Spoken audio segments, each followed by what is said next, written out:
correct me, Kathy, if you heard differently, is that it is a listening tour, but undefined in terms of who was going to be listening. Correct me, Kathy, if you heard differently, is just listen. Mostly they would just get the slides. There is a presenter that has been appointed for this region.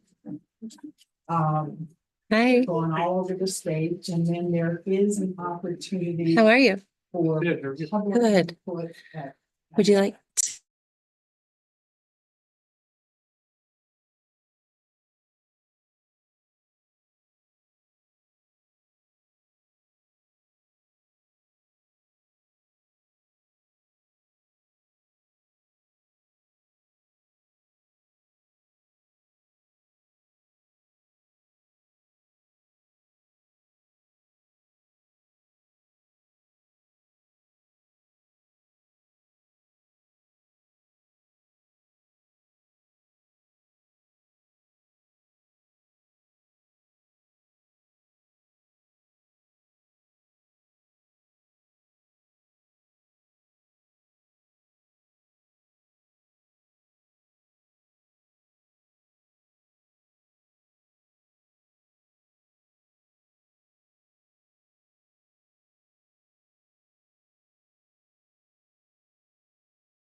tell me when. Okay,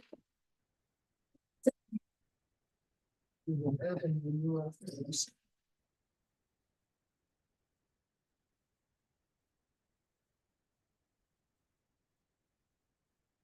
a good sign.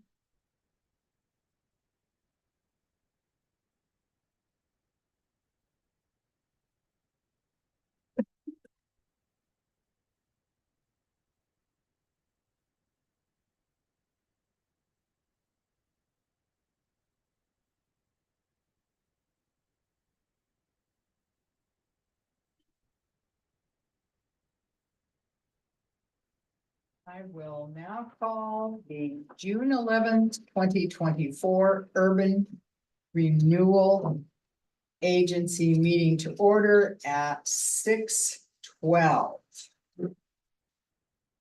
Everybody's mics on. I just realized mine wasn't the first part of that, so this is the Urban Renewal Agency meeting for June 12th or 11th at 6:12. Sorry about that. Sammy, could you do roll call? I can. We have Director Wells, Smith are absent. We have Directors Lehman, Fox, and Engelbretson, and Bell present. We do have a quorum. Thank you very much. Is there anyone signed up for public comment? No. Business items for tonight for the Urban Renewal Agency are review of the minutes from no, it's not June 13th. Yes, it is June 13th, 2023. Sorry, it was a whole year ago there.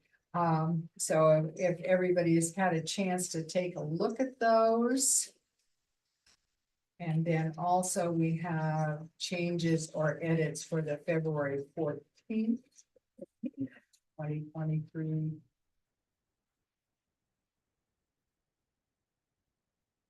Minutes. I think that was June also, right, Sammy? Yes. Yes, I'm sorry, I'm reading backwards here. So if there are any changes or edits, let me know. If not, I will entertain a motion. And within the packets are the financial updates for the Urban Renewal Agency. This is information only. The URA financial audit. Let me know if there are any changes or edits that you prefer, and otherwise I'll accept a motion.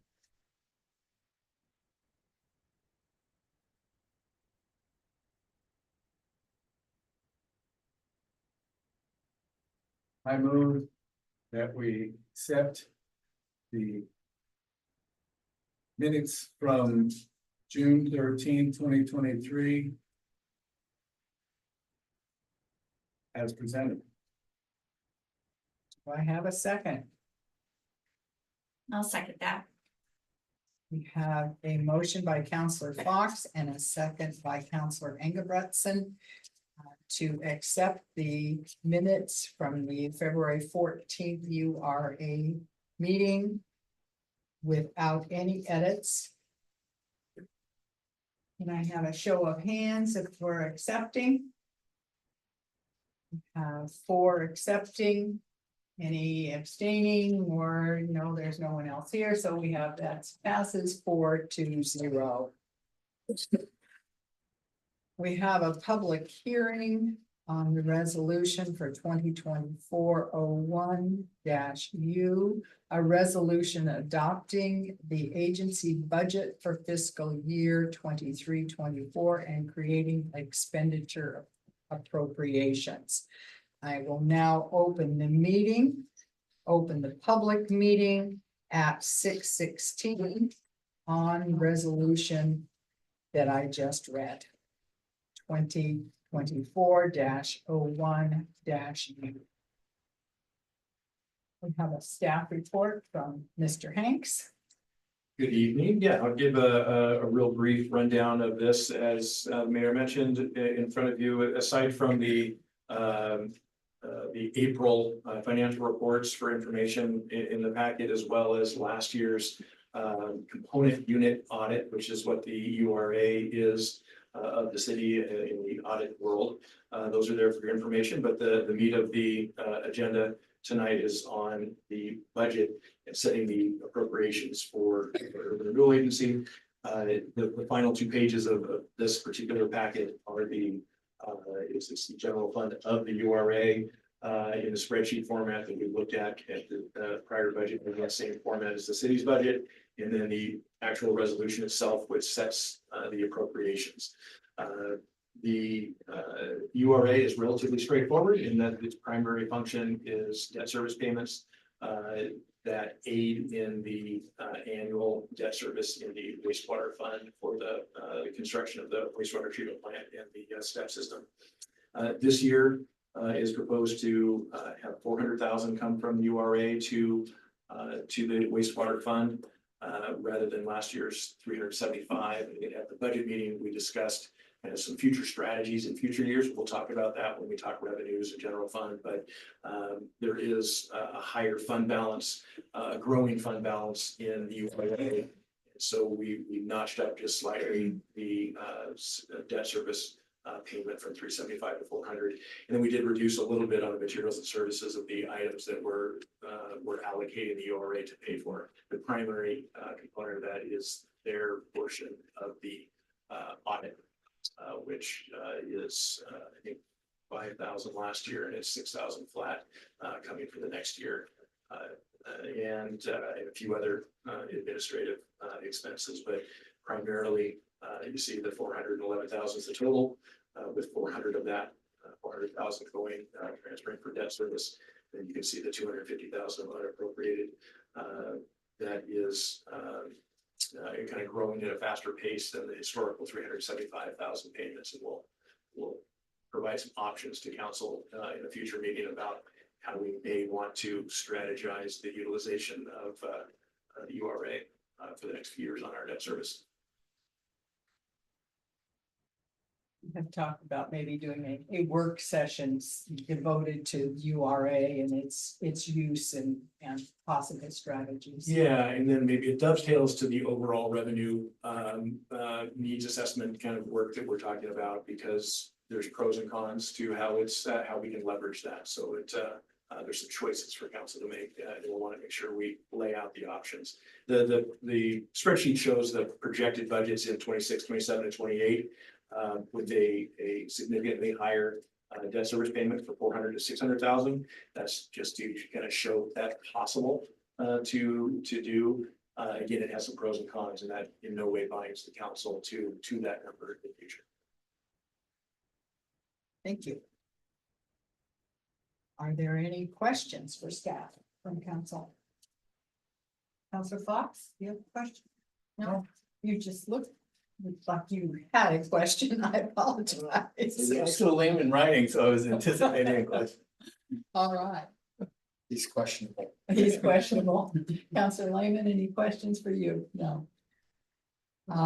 Is there anyone registered or signed up to provide testimony? Not tonight. Not tonight. So I will close the public hearing at 6:20. Thank you. Is there any further discussion?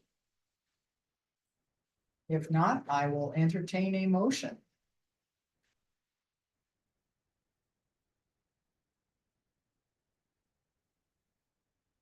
I will move that we accept the Urban Renewal Agency budget for years 2024 through 2025 as presented. Thank you, Councilor Fox. We have a motion by Councilor Fox. Do I have a second? Mayor, I just need to clarify, I need, there's some verbiage on the staff report. I'm just gonna ask that Councilor Fox read that just because just because it's a big one.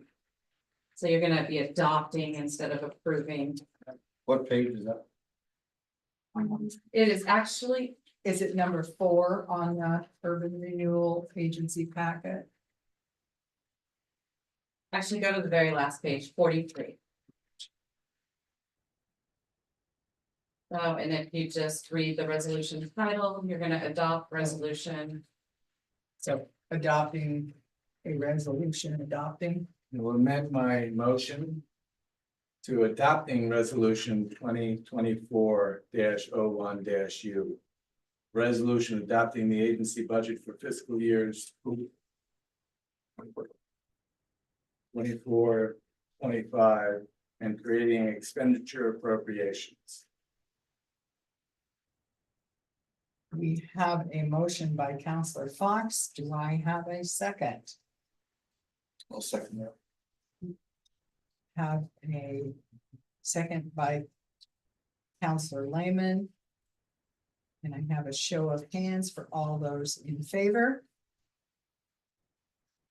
Or is there anyone opposed? No. The motion passes 4-0. Thank you very much. Apologies to Councillor Fox on that. I didn't do a staff report because I thought it'd be repetitive to the budget message, but didn't give council the sample motion. So sorry for that. Okay. Well, we'll forgive you I this love time. clubbing.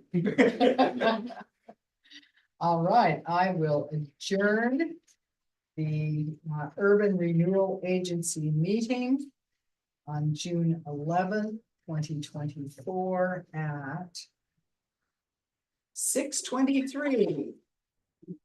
Thank you. Sorry, my clock went away and I couldn't tell time, obviously, without my digital clock. All right, so does anybody need a quick break before we start on council meeting? Not usually after a URA meeting, but you know, you never know, could be me. All right, so I will now call the June 11th, 2024 City Council meeting to order at 6:23. Councilor Fox, would you lead the Pledge of Allegiance, please? I pledge allegiance to the flag of the United States of America and to the republic for which it stands, one nation, under God, indivisible, with liberty and justice for all. Thank you very much. Sammy, would you like to do roll call again, please? We do. We have Counselor Lehman, Fox, and Engelbretson present. Mayor Bell, Present. Counselor Smith, and Alan Wells are absent, and we do have a quorum. Thank you very much. Mayor's comments, next on the agenda.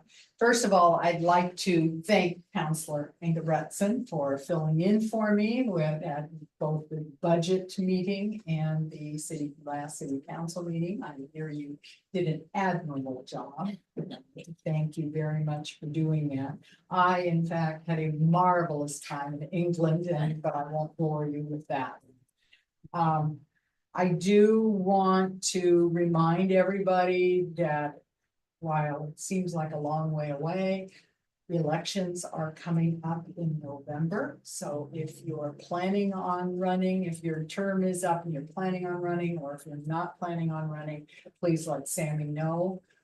We do have several candidates to fill our open position, and we'll be taking a look at those in the near future. I am enjoying summer weather, and I hope everyone else is too. I have spent time walking through the Veterans Memorial Park, and it is truly lovely. If you haven't been there, please do that. The roses are blooming, and it is truly spectacular. I'm very proud. Hope you all noticed the new bathroom that went in Pavilion Park. That was quite the coup and feat. I think Brian has some things he's still working with the company on that, but I think it looks marvelous. So, but I just am so thrilled. And of course, we're trying to get temporary approval to have that open this summer, but it will depend on the building inspector. Because it would be really a shame if we have it there and it can't be open. That would be awful, but everybody will be doing their best to make sure that happens. I think that's all I have for the good of the order right now. Question, Yes. what positions are open this fall for council? We have, Counselor Fox, Counselor Smith. And then our vacant seat will also be up for election at the general next year. And the mayor, What's that? and the mayor as well. And the mayor's. And the mayor, yes. And, yes. Do you want to pick up your application tonight? Well, I don't know, Sammy has packets ready for us when we need them, so again, we'll let Sammy know our intentions and we'll move forward from there. We do when we're up for election, there is a signature sheet, for want of a better word, that we need to have filled out, and that's not terribly odious, but anyway, that will need to be done, and so there are a few things, and that's due the end of August. Yeah, you guys will have a complete timeline in your council report in July. Okay, Yeah.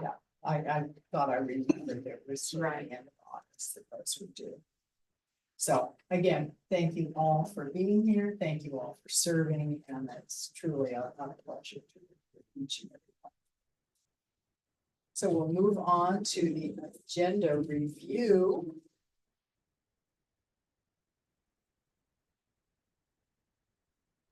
I don't have any changes Questions? to tonight's agenda. Okay. No changes, just a few red folder items, the city administration report, which has an LTD flyer at the back of Thank it. you. And then we'll talk about that at the end of the meeting. And then also there is a replacement sheet for the budget resolution. There was omitted a little box when I was cutting and pasting. So when we get to the budget resolution, there is a different color sheet. We Oh, have those, no, we'll get those. Yeah, the one? Yeah. Yes. Yeah, so when we get to that spot, there was a little omission in All right. the packet resolution. So We do have, is there anyone here signed up for public comment? We do not. Comment. We do have two items on the consent agenda.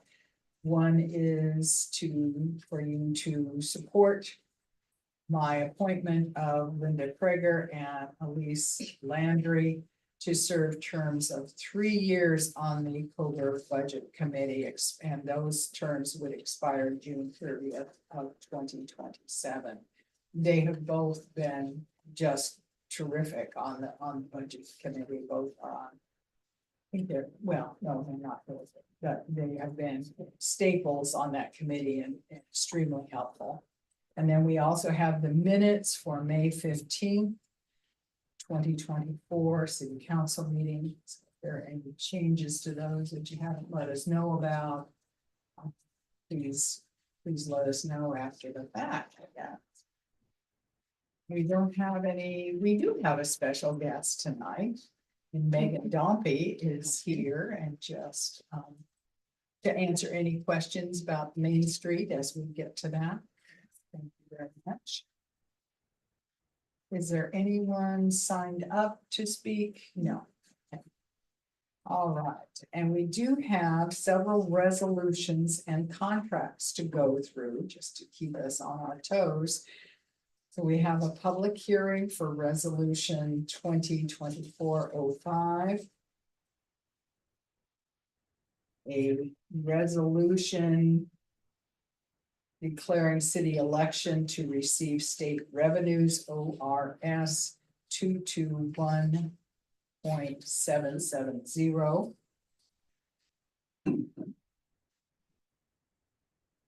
Oh, I guess first of all, let me back up. I'm sorry, I'm just a little off track here tonight. I apologize for that.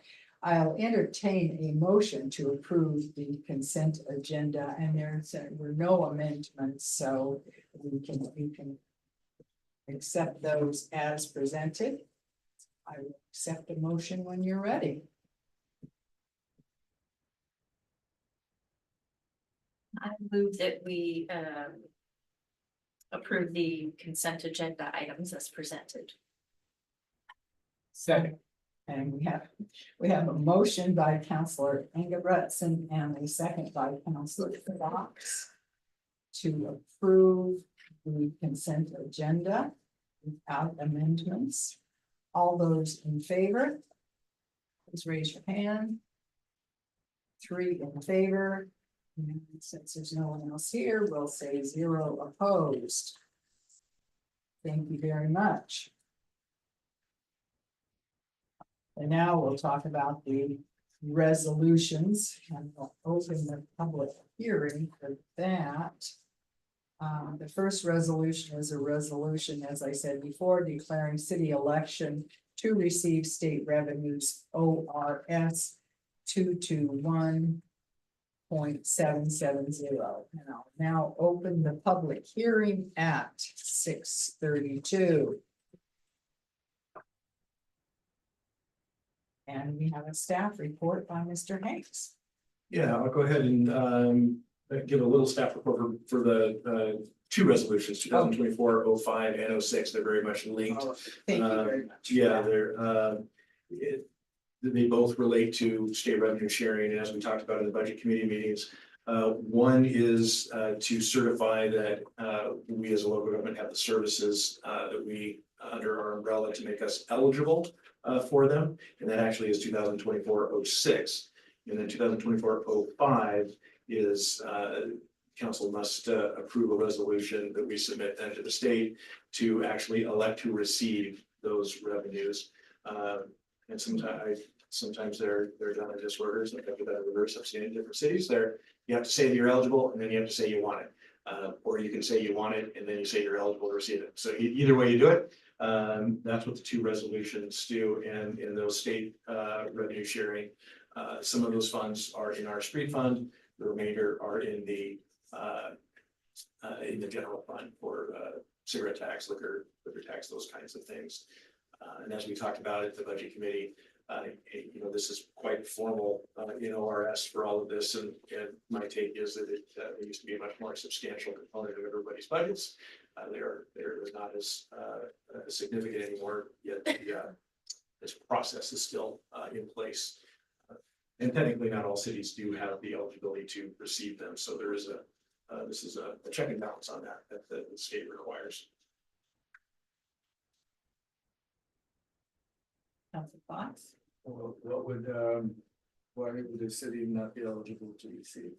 On 2024-06, there are 7 items listed there, and we have to certify that we have at least 5 of those I think- items. Yeah, 5 services. 5. So there are some, it's very rare, but there are some cities that do not meet that eligibility.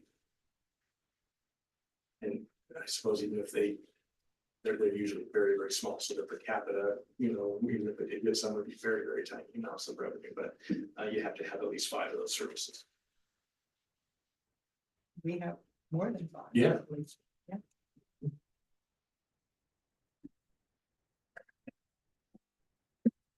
You want those motions read all?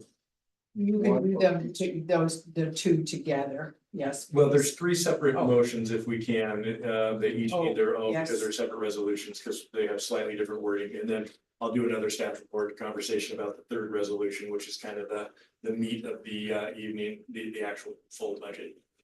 So are you suggesting closing the public hearing on the first 2 and then reopening the public hearing on the last one? Yeah. Okay. All right, so I will accept a motion for the first 2 resolutions. Did you want to close the hearing first, though?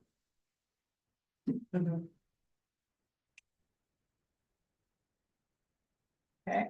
I So- may have, I could also just continue on and give a staff report about the. It full would be, budget. That seem might be- reasonable. I was to thinking do of closing those that. out and then working on that, so then, and do motions for the whole thing. What's your preference, Abby, on?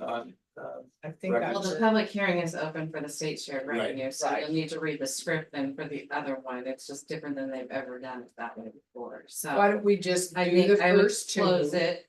Yeah, Close it for the one right now, and then we need individual resolution so approvals, and then Okay. open another one.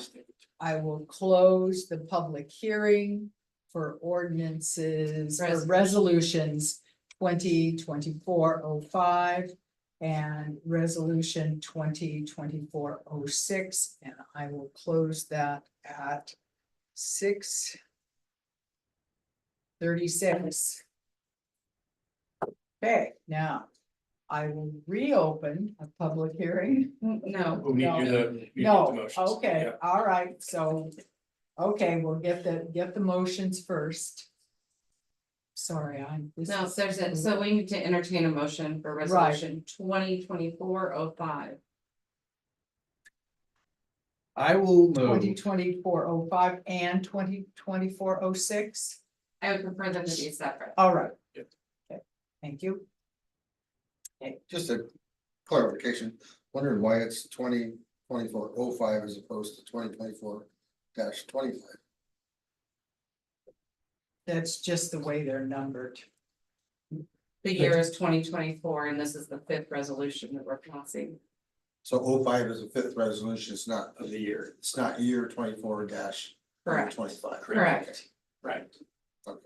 Thank you. Okay, and again, I will now entertain a motion.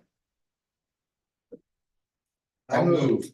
I'll move to approve resolution 2024-05 declaring the election of the city of Coburg to receive state revenue sharing funds. You second. And a second, so we have a motion by Counselor Lehman and a second by Counselor Fox. To adopt resolution 2024-05, a resolution declaring the city's election to receive state revenues. All those in favor? 3. None opposed. The motion passes 3-0. Now we'll go ahead with resolution 2024-06, and I will entertain a motion on that.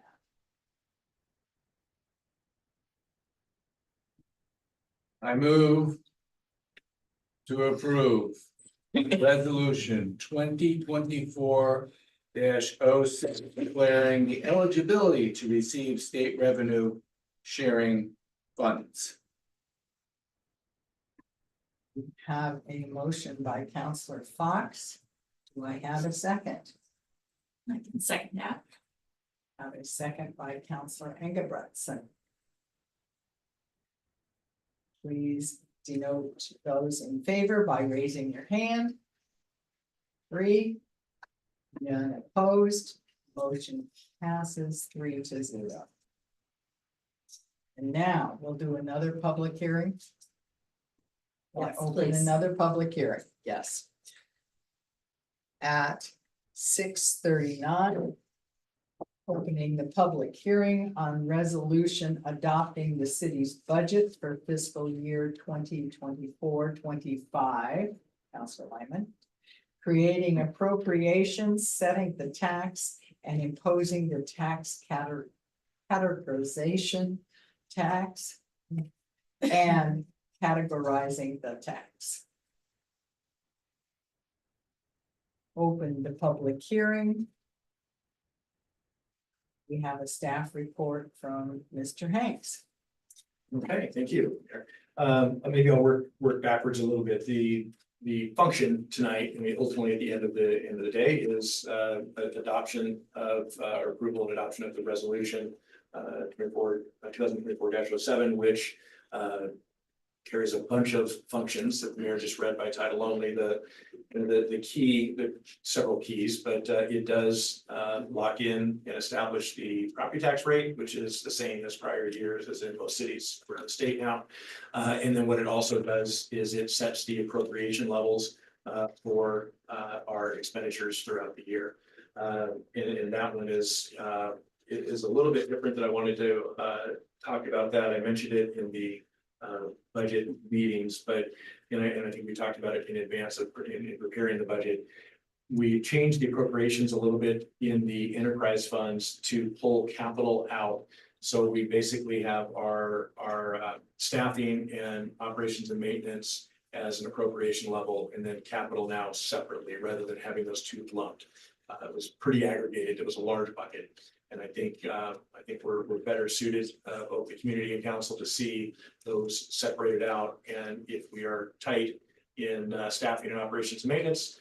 You know, we almost always have the capital is kind of a cushion that doesn't hide anything. It makes, it's not as clear about how our operational budget functions. So I think we have better clarity and transparency of having that extra layer of appropriation separating out those buckets. So you'll see that in the resolution that all that's really the only, aside from obviously the number differences, but structurally, that's the only change to the resolution is actually having another appropriation level at a little more granular level. So that's the function for tonight. So I'll back up a little bit and just talk about the budget process. And obviously, as you all are members of the budget committee, you've heard you know, what we've talked about in those meetings, and I appreciate the budget committee's time and work and effort, great questions and good discussion I thought we had throughout. The budget message, you know, really hopefully says it all. That's the goal. Oh, I did add one. I did add a title cover page. So when we make a nice clean, pretty budget document, we have a cover page now. But the budget message is you know, relatively straightforward. I think that this budget works. It covers the bases. It works well. It gets what we need done this year for staffing and for operations and maintenance. It continues along with the current capital projects that we have in the works and immediately into the future. What it doesn't do, you know, or what it displays is into the future projected years, we have challenges. We have revenue challenges. It can be couched as either revenue challenges or expenditure challenges, kind of the same thing. I would say, you know, my messaging in the budget meetings and in the written materials is leaning to the revenue side. I think we would have significant service level challenges to do any cuts. Because the cuts would have to be so substantial to stay in balance that it would have severe, you know, significant service level loss, which is still obviously an option to council. So I don't mean to only target the revenue side, but I think you know, from the view here, I think it's clear that the service levels are where people would like them to be. And I think the challenge in the conversations moving forward during this fiscal year is what kind of revenues are available, what kind of impacts do they have on the community, the businesses, you know, and you know, what's the council's acceptable level to accomplish what we need to accomplish. And I think the core of that will be operations and maintenance, and then a really clear understanding of what the limitations bring on revenues for capital project work into the near term. So that's the kind of the consistent message is this budget works and is solid, but we quickly run into fund balance challenges into future years. And as we talked about in the budget meetings, the council adopted framework clearly has, which is also a component of the budget packet, has that 10-year revenue forecast and strategy item. And I think that's one that is, you know, will be quickly coming to you all with some prioritization of that framework list. And in our very nice conversation, you know, the revenue piece we need to get started on. And so we will we'll have a little bit of conversation in July and really have to land on what we want to do as a process to attack it. We're have an August hiatus, the council meeting, but we'll jump on it in September. And I think that gives us not a ton of time, but it gives us adequate time to break this stuff down into parts and components, and maybe at least make a phase one decisions about how we want to move forward, knowing that some are thornier than others. That conversation. So that's really the high level, and hopefully the structure we used in the budget message and throughout the document made it understandable, readable, and clear what staff is presenting and what we think is necessary to maintain current service levels, current staffing. And this was a process, you know, internally. It was a team effort on putting this stuff together. And as one of the handouts that are included in the process shows that, you know, we start in December, January, starting with kind of the staffing piece. Then looking at what's our 6 months, once we balance December, which is kind of halfway through January, we have December balance, so that's our 6 month mark. We can kind of look at trends, both revenue and expense, see what's going on. What we have already by then, had a conversation with you all about CIP and an update to the CIP. Those are really the three big pieces to a budget. It's the people that we have, the operations and maintenance costs, and the capital costs. And capital kind of, that goes with capital kind of conversation. And so we start building those elements and come into, really good conversations with department heads in February, looking at end of year estimates and trying to estimate carry forward, and then kind of planning the future year. Then we roll right into April and May with the budget committee, and then June, here we are, and then, quick 6 months and we start over again. So that's the budget cycle, local government budget cycle. So I think after this process, we've already committed to the budget committee that you were all there, that we'll have a little budget survey. I wanted to actually finish tonight before we put a survey out there, but we'll put a survey out, both for the process in the meetings and in the document itself, are the missing pieces. There's some things definitely as a staff that we want to add and kind of, evolve the document to, and we definitely want to hear from council and budget committee. If there were question marks, confusion, areas where you see easy wins for additional clarity and understanding. Was it rushed? Was it, we have everything we need? All of those kind of things. So we'll try and capture the majority of that in the survey. And of course, I'd love that any one-on-one that you want to provide me on how the budget went, because it's such a core element of everything we do. I mean, it's the foundational piece to how we function, and we spend a lot of time on it. And the better it is, I think the more clarity and understanding the community has in what we're doing, what we can't do, what we can do, and where we want to look to in the future. So it's kind of, it pulls kind of everything we do together. So how would you like us to give you any feedback on that? Well, outside of the survey, which will, probably is going to be 6, 8, 10 questions that, that in the entirety of everybody, the council and citizen part of the budget committee, if there's anything beyond, that you don't feel is captured by what we ask in that survey, I would love to email, grab coffee, come to City Hall, whatever, and just hear, what you liked, what you didn't, what was missing, what would be great to build on. We have a lot in our staff side that we want to do, but that's with our staff. Sure. Lens on everything. We want to make sure we hit what, especially council, but also the budget committee, and also the general community. Okay, well, we'll be watching for that survey, and I'm sure we'll all get right on that and get that information back to you, as well as anything further. Anything further on the city's budget that you wanted to add, Mr. Hanks?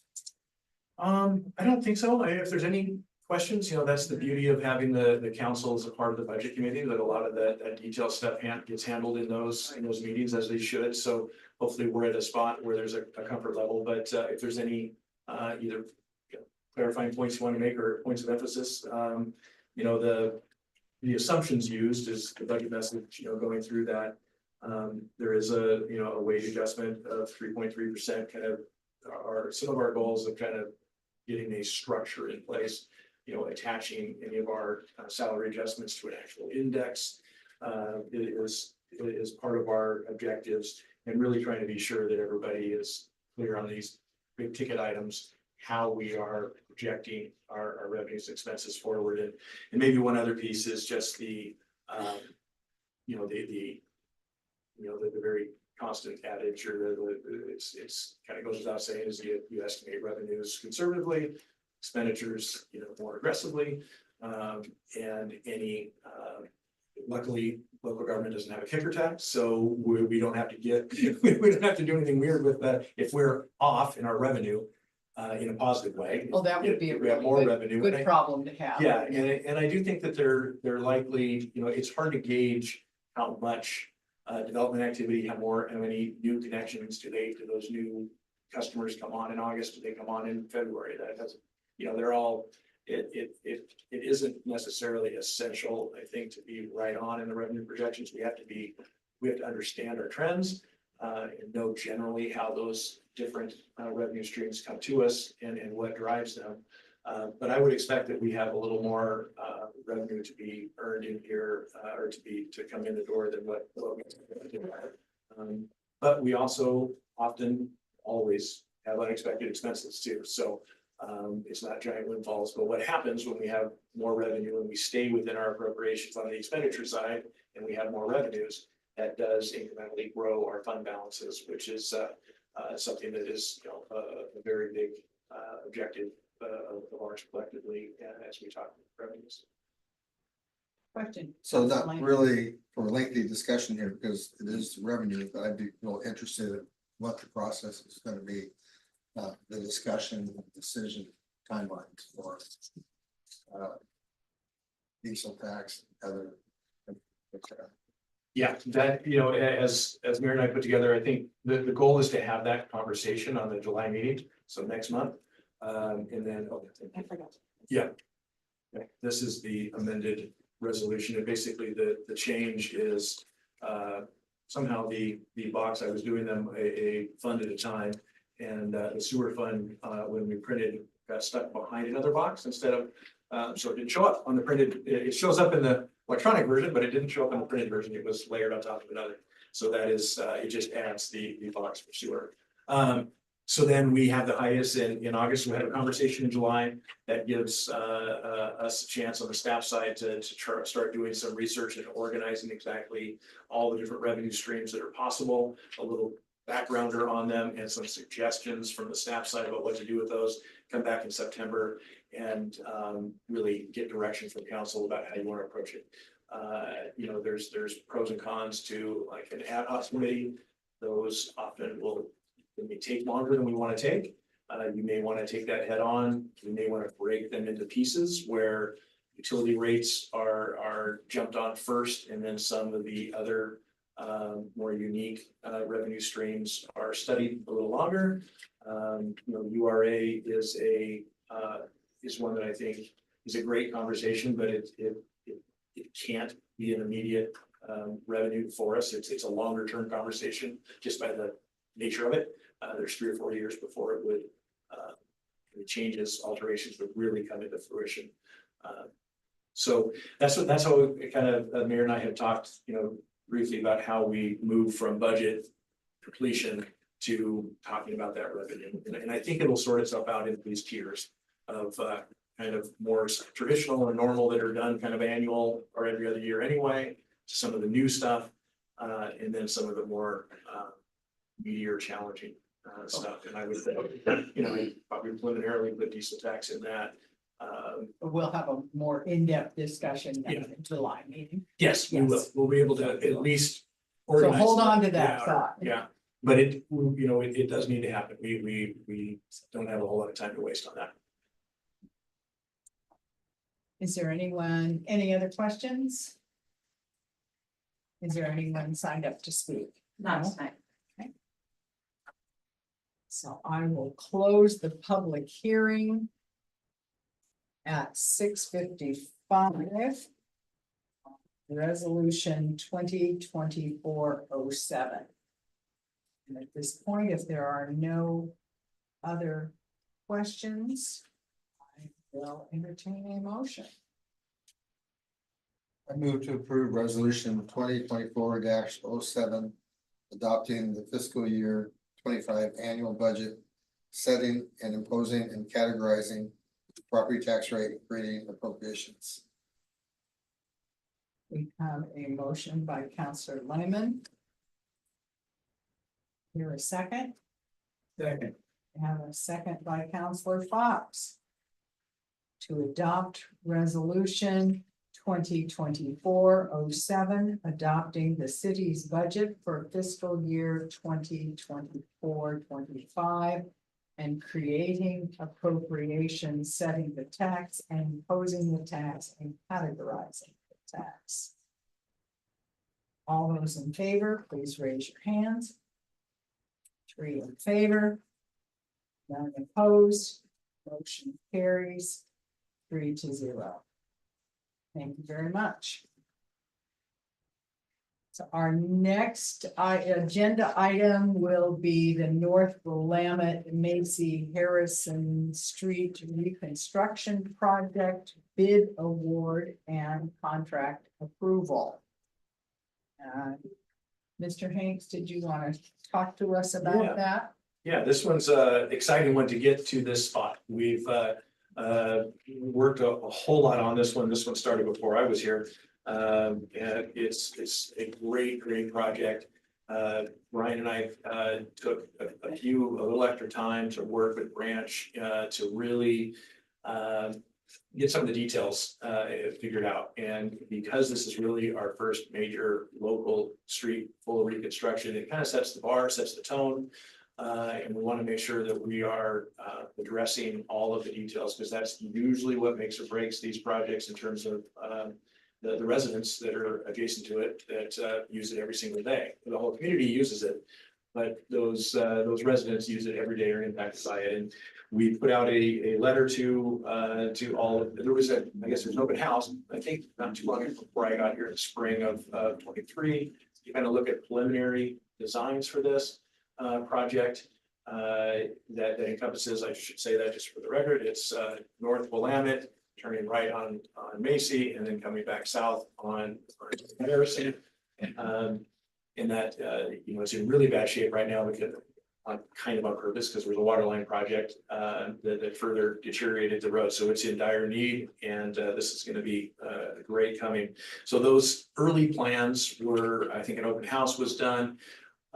We kicked around a whole lot of versions and highlighted whiteout, markouts and everything with Julie and her team at Branch, and she was great at making a bunch of modifications or telling us where we couldn't make modifications, where that would cause problems. And the real kind of the big picture conversation for us here, I think, is the what I've come to really like about the street standards here is the sidewalks has a lot of pluses actually. Or strategic use of sidewalks, maybe I'll say that. But what it means that there's no curb and gutter, which then means that storm drainage takes up a lot of surface area. So it takes up a lot of land.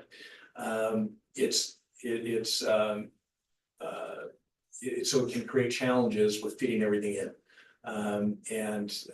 That was one of the challenges here. And then also, as with any existing street project, you have mature trees. You have driveways that may have just been kind of evolved over time. That may not be kind of what you would normally engineering spec out. And you have to kind of accommodate. And so it's a challenge. And there's a lot of existing utilities in the way that we've had to tweak around and move. There's fences that were, whether it was on purpose or inadvertently, in the right of way and not on the property line that we have to address. So little sheds and there's lots of little details. And, Brian did some extra duty, meeting on site not too long ago with several property owners with questions. So really excited that we're at this spot, and doubly excited that the bid came in what it did. We may have benefited from kind of being in this second window, of the construction season. By the time the project happens, we were worried that our extra details were scooting us out of the prime bidding time to get in that early window. And, maybe there's market forces, but maybe that helped us a little bit. This bid award that is here in front of you for approval with Riverbend just under 600,000 is, over 200,000 under what the engineer's estimate was coming into this. So we're happy with that. It stretches out our street fund capital dollars. There a project that I just described that has all these little details probably will have some things that we don't know about that will trigger a couple change orders. That's not surprising given this type of a project. So I wouldn't expect that to be the final dollar, but I would expect it to be still well under the engineer's estimate when all is said and done. The project will be kicking off pending council approval. almost immediately. So we'll be executing the contract and getting a pre-construction conference going with all the various utility players. And then within a few weeks, hopefully, and then we'll have a better understanding from the contractor about the exact phase, components of the construction schedule. But the bid documents, indicate completion in October. Exciting project. And from the funding side, just to touch on that, Brian and Ann and team were able to get a ODOT SCA grant, which is small city allotment, 250,000, which covers a good chunk of it's the Willamette Street portion. So was able to kind of fuse together that funding source and local funds to make this entire project. So that is significant. So out of the 600, 250 of that is not from the street fund. It's in there in the budget, but it's not from local rates in fees. So that's a great one.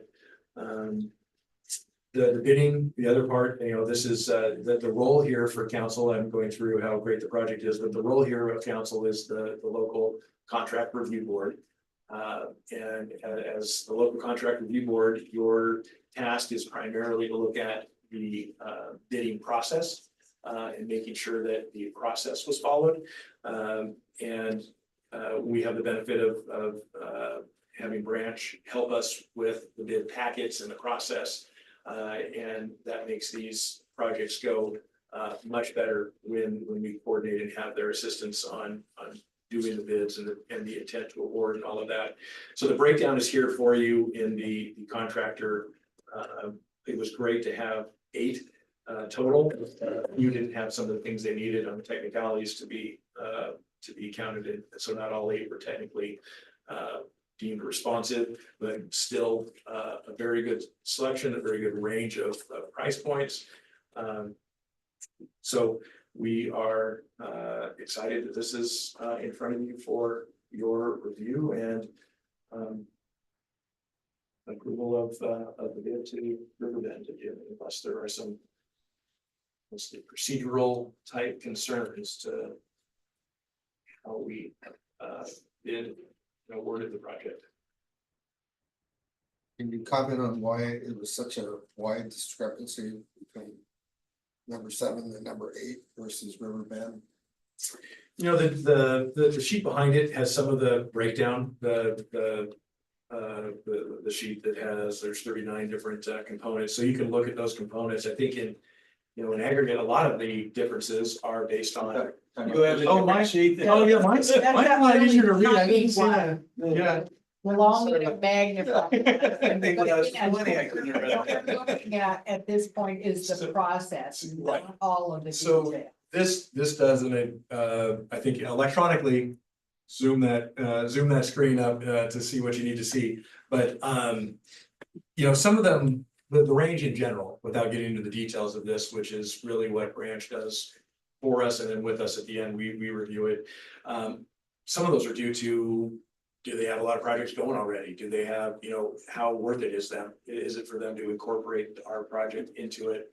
Some of them, have different raw material pricing or availability or verticals within the market that they are aggregate and a contractor, so that changes their bid capability. So a lot of different factors. I can't really comment on too much of the specifics, or about why. But this breakdown does give some of that mobilization costs. They do it differently. Do they have traffic control in-house, or do they contract that out? A lot of different business operations. And Waldish and Durbin weren't even considered because they didn't meet all the criteria. Right.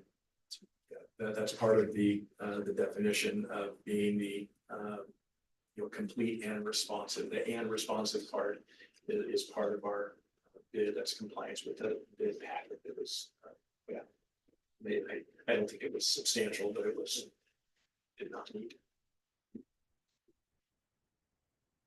So they're okay with that, they just accepted that they weren't considered. They were unresponsive. Right. Councilor Fox, did you have a question? Yes, this is very exciting and long time coming with some of these streets, and especially after the pandemic, how everything's been upheaval. And the end result will be so appreciated. However, during the process, certain citizens will be impacted. And I just, after having the way the water project go through on the street that I live on, people can be impacted. I'm just wondering if the communication to the citizens when they cannot move in and out will be addressed, and mistakes can happen. If a mistake does happen, will that be addressed? Because sometimes it seems the city can be cold by not addressing. Yeah, all good points, and yeah, this is access, the good part about this, a lot of it is, it can be relatively quick. They'll do a bunch of grading and then boom, they can lay a bunch of asphalt, so, but there will be, challenges with access, and that is a heavy emphasis that Ryan and I were talking about in the pre-construction conference. Two really things that are on our docket for that pre-construction conference is making sure that the things in the plan set that say by owner, us, making sure that we're very clear about what components of the project, there's not many, but there are components of the project that fall to the city.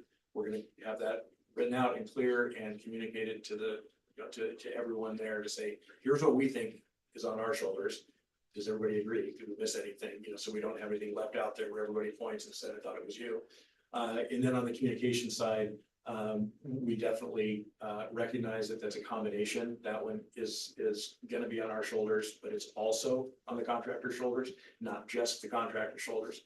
I think we'll need to figure out, what the best methods are, door hanger type information, about, hey, 72 hours, we're gonna have paving here, paving there.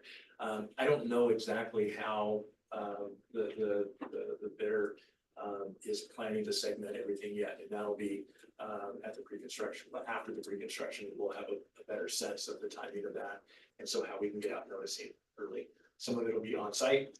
Our number, I would say is Ryan's number, will be readily available to all the property owners and all the residents. And we did, when we sent out notices, Sammy and team put together it was all property owners and all residents, because not all property owners are residents. So we made sure we cross-reference that just to make sure we're hitting everybody. I think the good thing about this project too is that there is alley access Not gonna win. to most, certainly all of the residences on Willamette. There's an alternate way to get in and out, so that's helpful, which I don't believe on the Coleman Street project that most of our residents have. So that will be helpful, and that will be something that will be pointed out and discussed. And I certainly don't mind having my number along with Brian's either. And I would be responsive to that, and be acutely aware that the residents would certainly vote this project goes forward. And it probably is the first of many, so we may as well just get used to it. Well, we hope it's the first of many. We have a lot of streets that need attention. Yeah, no, but those are both very good points, and are always a challenge on street projects, because it's just you're touching the totality of the right of way. Well, you're also touching almost every inch of that right of way, and a lot of the right of way that is historically not appeared to residents as being right of way. It's appeared to them as being theirs, and that's a challenge as well. We even experienced some of that when we were putting in the new fiber optic cable. That people said, no, you're digging in my lawn. No, it really isn't your lawn, but okay, so we have to, you're right, we have to be sensitive to those issues. Oh, if you can't get out of your driveway, That you get makes 1 it- hour's notice or no Yes, notice. yes, That's a Yes, concern. that's unacceptable, so I think we'll certainly be looking at that, and said we'll be looking at that with the pre-construction conference and moving forward on that. Are there any other questions? Not, I will entertain a motion to accept the bid for the North Willamette Macy Harrison Street Reconstruction Project. I move to approve the bid to award the North Willamette, East Macy, North Harrison Street Reconstruction Project to Riverbank Construction Incorporated and authorize the city administrator to execute the project contract in the amount of $595,595. 52 cents. I'm making that. We have a motion by Counselor Fox. Do we have a second? I'll second that. Second by Counselor Lehman. And I have a show of hands for all those in approval. 3 hands are up. 0 dissenting. The motion passes 3-0. Moving on to the next contract, we have an agreement for services with Coburg Main Street. Yeah. Mr. Hanks, would you like to discuss that? And also Megan Dolphy is here. Yes, Megan's here and we've been, working on this contract and I've been the one dragging, I think, to June here instead of January where we probably originally had it targeted. This agreement is, as I say, a long time coming. It's part of the evolution of having, as Coburg Main Street was in the process of gaining its nonprofit status and establishing and becoming what it is now is already a very active and productive nonprofit in the community. This solidifies the funding and agreement for services and how we partner. The elements, we talked about this one at the prior council meeting, is just a discussion item. So the intention really is, if you look at the contract, there is kind of the more typical recitals, the term of the agreement, the consideration, and really there are 3 key pieces to this. 4, we'll hit them all. Maybe not in the order provided here, but the services provided are kind of the key. Because this is an agreement for services, not quite an IGA because they're a nonprofit, not another government, but it's kind of like, it's akin to an IGA. Between nonprofit partners, and the unique piece of that, making this a bit of a unique partner, is it really is the only partner that is able to carry out some of the tourism components that some of the funding is restricted to carry out. So that makes it different than it's going out to bidders, because anybody wanting to have this array of services has to be able to carry that out. So the services provided really hits on starter kit with the developing the tourism marketing campaign, promoting and attracting visitors to Coburg throughout the year. And in part of doing that, the A and B are kind of companion pieces, conducting a minimum of 4 seasonal community events. And I'll hit on that one real quick is internally when we do special events permits and we talk about the city's role in various special events that happen in Coburg, is fortunate to have a lot of great community events. The goal here is to be clear on which ones that we're really a foundational partner in and which ones that are kind of outside of our operating agreement. And it doesn't mean some are better or worse, they're all excellent. It's just the ones that we're putting in for seasonal means that our staff is really active participant in the back end of making it happen. And the ones that aren't the 4 seasonal, we're more of a charge for services. We're available to do some of the things that are required to do to pull off an event. And Megan then knows that, but she also knows that there's billable hours associated with that and can choose to use us or not. So it's a real clarity of a kind of path A full partnership. That's part of we're embedded in those events. The other avenue, we are available, but we'll charge for those services. And in both avenues, we are the regulator. We never get out of that hat. We'll always be in the regulator to make sure that the events meet our intergovernmental agreement that we have with the county when we're dealing with road closures on Willamette, and our ordinances are very robust in terms of special event permitting. So, and Megan has been great at, kind of, we're getting that more well oiled as we go, on those processes, so we don't, reinvent the wheel every time. So those two are kind of linked. The third is to create and distribute, electronically in print, and we left that, purposefully a little bit open. A quarterly community newsletter that includes tourism promotion, community events, and information, economic development information, opportunities, across all business sectors. And kind of a local government spot where we still, it's part of a channel that we can utilize to reach the community, but we aren't the kind of owner, operator, publisher of the newsletter. That can be handled by Coburg Main Street, who is has more skills in that area, and can also leverage it differently than we can as a local government.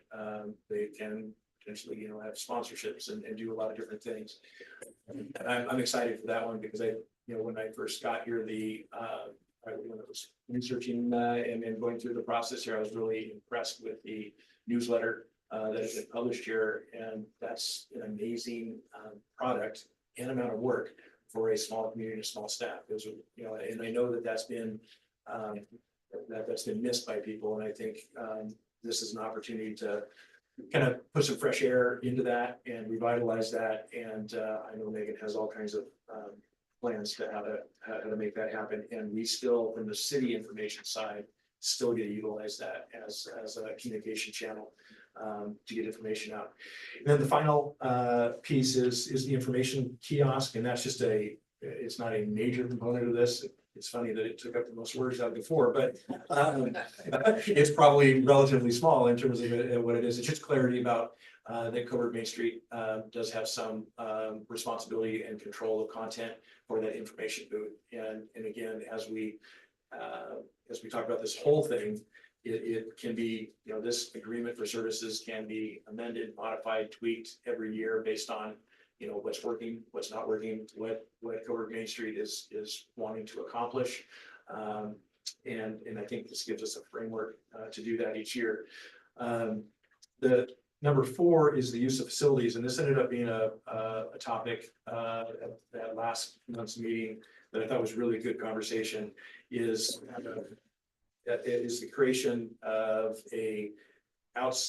underneath or embedded under the umbrella of this master document or master agreement would be a sublease agreement for Coburg Main Street to manage and operate the IOF building.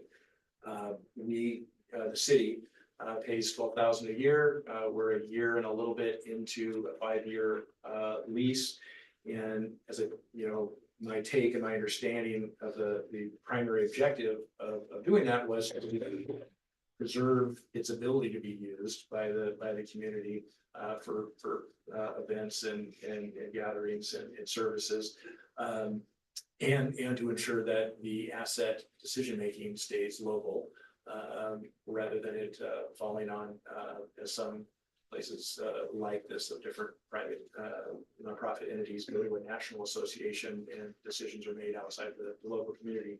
So the idea is, again, similar to the newsletter, is that the city is good at certain things, and we're not here and designed to do certain things, and managing an event facility is not a core component or core service for us. And I think Coburg Main Street could leverage that far better for its use and the community's use. And so that is embedded here as something that if the contract here, if this agreement is approved, Megan and I we're already kind of ironed out a potential path to get that going. And that's something that is required to be approved by the IOF board. So we would have a kind of a joint proposal for that and present that to the IOF board for their review. And what we embedded in this contract, just to frame the outer framework of the sublease agreement, is what are the elements? It'll detail whose responsibilities for the insurance liability coverage. It'll define the types of uses and activities permitted. It'll reference rate schedules for different uses. you know, how we go about, whose relationship, whose responsibilities, are what for potential improvements and alterations to the facility. That's the IOF, city, and, you know, that'd be all three, entities. You know, responsibility for utility services, security, and other operational details. So it's a not so small item for Coburg Main Street, board and staff to, assemble, that, because it's a fair amount of work. And with the cost, and, but I think they have some, ideas that they can speak to about, how to, maintain that asset, in good shape and leverage for the community. The fifth item. Oh, Yep. I was just gonna say, shall we let I was Ms. Dompey go? sure, yeah, I was hoping to cue her up and then let her rip. Yeah. The other one is reporting, and that's part of that, that's kind of the natural segue to Megan, talking is the design of this is, to have at a minimum, an annual report to kind of recap what has worked well, you know, what they accomplished, you know, in the areas of the services that we're talking about, there'll be sure accomplishments in many facets of Coburg Main Street that are outside this agreement. But that's a component there, and I think that gives them the opportunity to connect the two entities together a bit, and understand between what's going on with their board and their activities in the city, and then look at any tweaks that we may want to make or you know, new projects or ideas moving forward. So that's the main elements, and yeah, I'll send you over to Megan, can expand on or hit anything I didn't get. Yeah, I want to talk a little bit about the deep dive that I've done into tourism in the past couple months. So it was actually a good thing that you didn't get the contract in early, because I think like a ton of work, so it doesn't matter. That's all good. Good. I attended the Travel Oregon Governor's Conference on Tourism in March, which was amazingly fruitful. There are actually a lot of people from Travel Oregon who saw that Coburg was being represented and sought me out. Coburg is, to those who know Coburg, love Coburg, which also means that we have to be very, very careful when it comes to how we promote tourism, because we don't want to overdo it. So we kind of have a plan in place that we've started as far as how we're going to advertise and how we're going to promote the city in a way that's both responsible and from a community forward standpoint. And so that's going to be a huge part of what we do as far as the services provided. Our marketing and tourism campaign is going to be community led. So that's something that's going to be really important, very important to us. And then how we promote our seasonal events. You guys have seen the events that we put out. They're very popular, both in Coburg and outside of Coburg. The last run that we did was actually 80% outside of Coburg. So there are a lot of people coming. A lot of them are from the county, but a lot of them are also from Lynn County. We had people from McMinnville come down from it. So yeah, it's amazing that we've had such a great response, but again, making sure that we don't overdo it and overload our city services and have it go the opposite direction is really important to us. As far as the newsletter, we have a lot of plans for the newsletter. I think it's really important that it be online for a lot of reasons. One, it's quarterly, which means that by the end of the quarter, the news that's going to be in that newsletter is going to be old. So we want to be able to have an area where we can update it a little bit more frequently. And we already have a community section on our website. That is going to be the home for the online newsletter, and we will also email it out to online subscribers. We have a community board that's starting to get going, but if there is kind of immediate things that need to get put out, things like what you guys were talking about with the Macy Street project, put all of the information on the Coburg Main Street website and then also link it to the city. Because that way we can kind of be a communicator to the rest of the community for you guys, and we'd love to serve that role. And then also, sorry, I have my notes. The city will be able to have as much or as little space within that newsletter as you guys need. And we've even talked about putting in inserts when there's additional information that you guys need to get out. And we're just happy to do that. So our goal long-term is to hopefully expand on the newsletter. It's going to start off smaller than it was just because of our own capacity. But within that, hopefully we can continue to grow it. Yeah, as we go along down the road. So, and then as far as the informational kiosk, we have a lot of ideas, nothing is set in stone yet.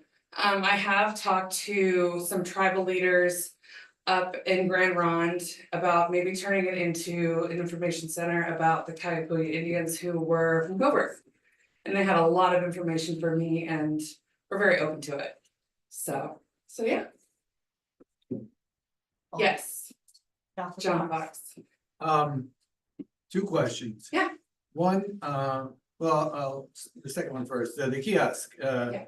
I think that's a great, concept, for the, tourists that come around here. Mhm. And having historical information is a great idea. I was just wondering if all the stuff that's gonna go into the kiosk would go into this online newsletter or whatever, so that there's Yes, parity. yes.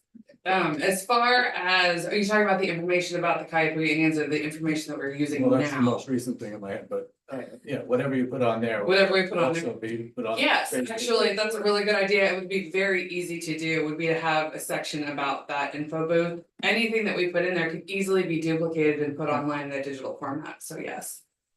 And the other thing was at the travel conference, Mhm. you had these people come to you about Coburg. Why were they coming to you? What programs were they talking about? So the first person who came and sought me out was actually the VP of stewardship from Travel Oregon, who saw that Coburg was being represented. She personally comes through here once a year and sought me out because she's one of her favorite communities. And she kind of has helped me along the way. She actually invited me to a leadership conference that I ended up going to a couple weeks later in Lincoln City. She hosted me to go and kind of sat me down and was like, here is the Oregon Food Trail System that should be represented in Coburg, but isn't. Here is some information on agritourism that we can help you with. Any of your events, when we have people coming through Travel Oregon info booths, we can say, hey, are you here to do wineries and food related tourism activities? We'd love to send you to Coburg. So it's just her own, I think it was really her own, like she was passionate about the community and then she was introducing me to other people, which was great. I felt very welcome. So, yeah. That's really the leveraging, that's a great example, of leveraging the city staff, really, and most communities do it this way, that's an expertise, that's a whole different industry, that we can have some connections with the governmental side of some of the tourism, Travel in County, there's some contacts that we do, Mhm. but 90% is stuff like that. Yes. That is really the benefit of partnering and having tourism being done by a partner nonprofit like this. Yeah, and I didn't even mention Travel Lane County, but the rural liaison and I have been in communication for the last 2 months too. And he's got ideas about how he can help us and promote us within the county. So, yeah. Provides a great increment or exponential. So we have a lease with IOF. Yes. And we had a lease of $12,000 and do we still continue to pay that? Lease? Yeah, Yes. these questions should go to Adam. Yeah.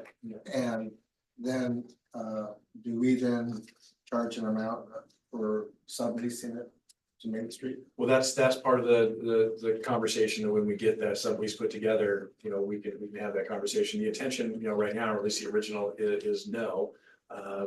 But what we're doing is we're offloading all the other operational costs. So the city, we have that $12,000 a year, but we also pay utility bills, garbage bills. We have extra insurance. We have staff who have to go monitor things and check things, and so all of that falls theoretically, if things go, but we think that would be shifted to where the operator and manager of the facility bears those expenses. So we do reduce costs, hard costs and soft costs, reduce costs of managing and communicating and checking in after the event to see if it was cleaned up and doing deposits and all that kind of stuff. So that would then shift. And, we talked at the meeting, the last council meeting about, okay, what do we do for profits? One thing that I'm dubious that there'll be profits. It's expensive to manage a venue and there's costs, professional staffing costs and otherwise. If it's wildly successful, and the goal isn't to have really high rents because that changes the accessibility of the use of the facility. So there's that sweet spot. And hopefully that if there is something and we come to it in the sublease agreement, that we kind of have a formula that we talk about that says, okay, if this goes anything beyond X, and here's how X is calculated, you know, can or should or shall, we'll figure out the wording, depending with agreement of all boards. That is a separate, should be accounted for a separate fund to maintain or upgrade the building. So whatever is potentially in excess that might look on the books as an operating profit for the event space would be fed back into the building itself. You know, and again, that's another benefit of we're working with a nonprofit, not a for-profit venture, where everything they do is in the mission statement and the board, you know, vision is for the community. Different components. So that's the thought, is that the investment that the city makes in the 12,000 a year secures that facility, keeps it local, and allows an entity to operate it. I don't know, you know, because we could provide consideration and funding and then charge back. The goal also is to keep it clean and simple, to say that here are the funds that we're providing. They're providing for these services, and here are the kind of management and operations of that facility. And to take on kind of all the costs associated with that. So we still maintain primary insurance coverage as well as Main Street? We'll have to see how that goes with it. My guess would be is that we would have we would have limited insurance still, but it depends on what, we may be in a better position to have it at a very lower cost than what Cowork Main Street would be. So I think that's a negotiated item depending upon the scope of responsibilities. So it kind of sounds to me like this agreement that's in here is more draft form. No, that is a separate sublease agreement, which is called out in our current lease that we have with IOF, that IOF has to approve a sublease. This is the master agreement between the city and Covered Main Street. A component of that is this use of facilities section that kind of draws a box about the use of facilities as the IOF building, and that we will generate an actual sublease that has to go to Megan's board, to the Main Street board. They have to approve a draft. We have to be, approve that draft, and then ultimately the IOF board gets to decide whether or not they feel that makes sense and works for them. So that's what's meant under next steps. Yes, yep, exactly. So that part is So not, we may be approving an agreement tonight, but that agreement may change. well, hopefully not. Hopefully this use of facilities, that we're all clear on the parameters of what we're putting forward in that sublease. Number 4, it has all it's kind of, like I said, drawing the outside box around what the sublease elements would be. And so this whole agreement stays in effect. The specifics that we hash out in the sublease should be consistent with and meet the outer elements of this item number 4. So we have a lease and a sublease. We have an existing lease, 4 years left, and then we would be subleasing and taking ourselves mostly out of the equation and kind of being a pass-through. We may have IOF board may need us to play a role. We don't know that yet.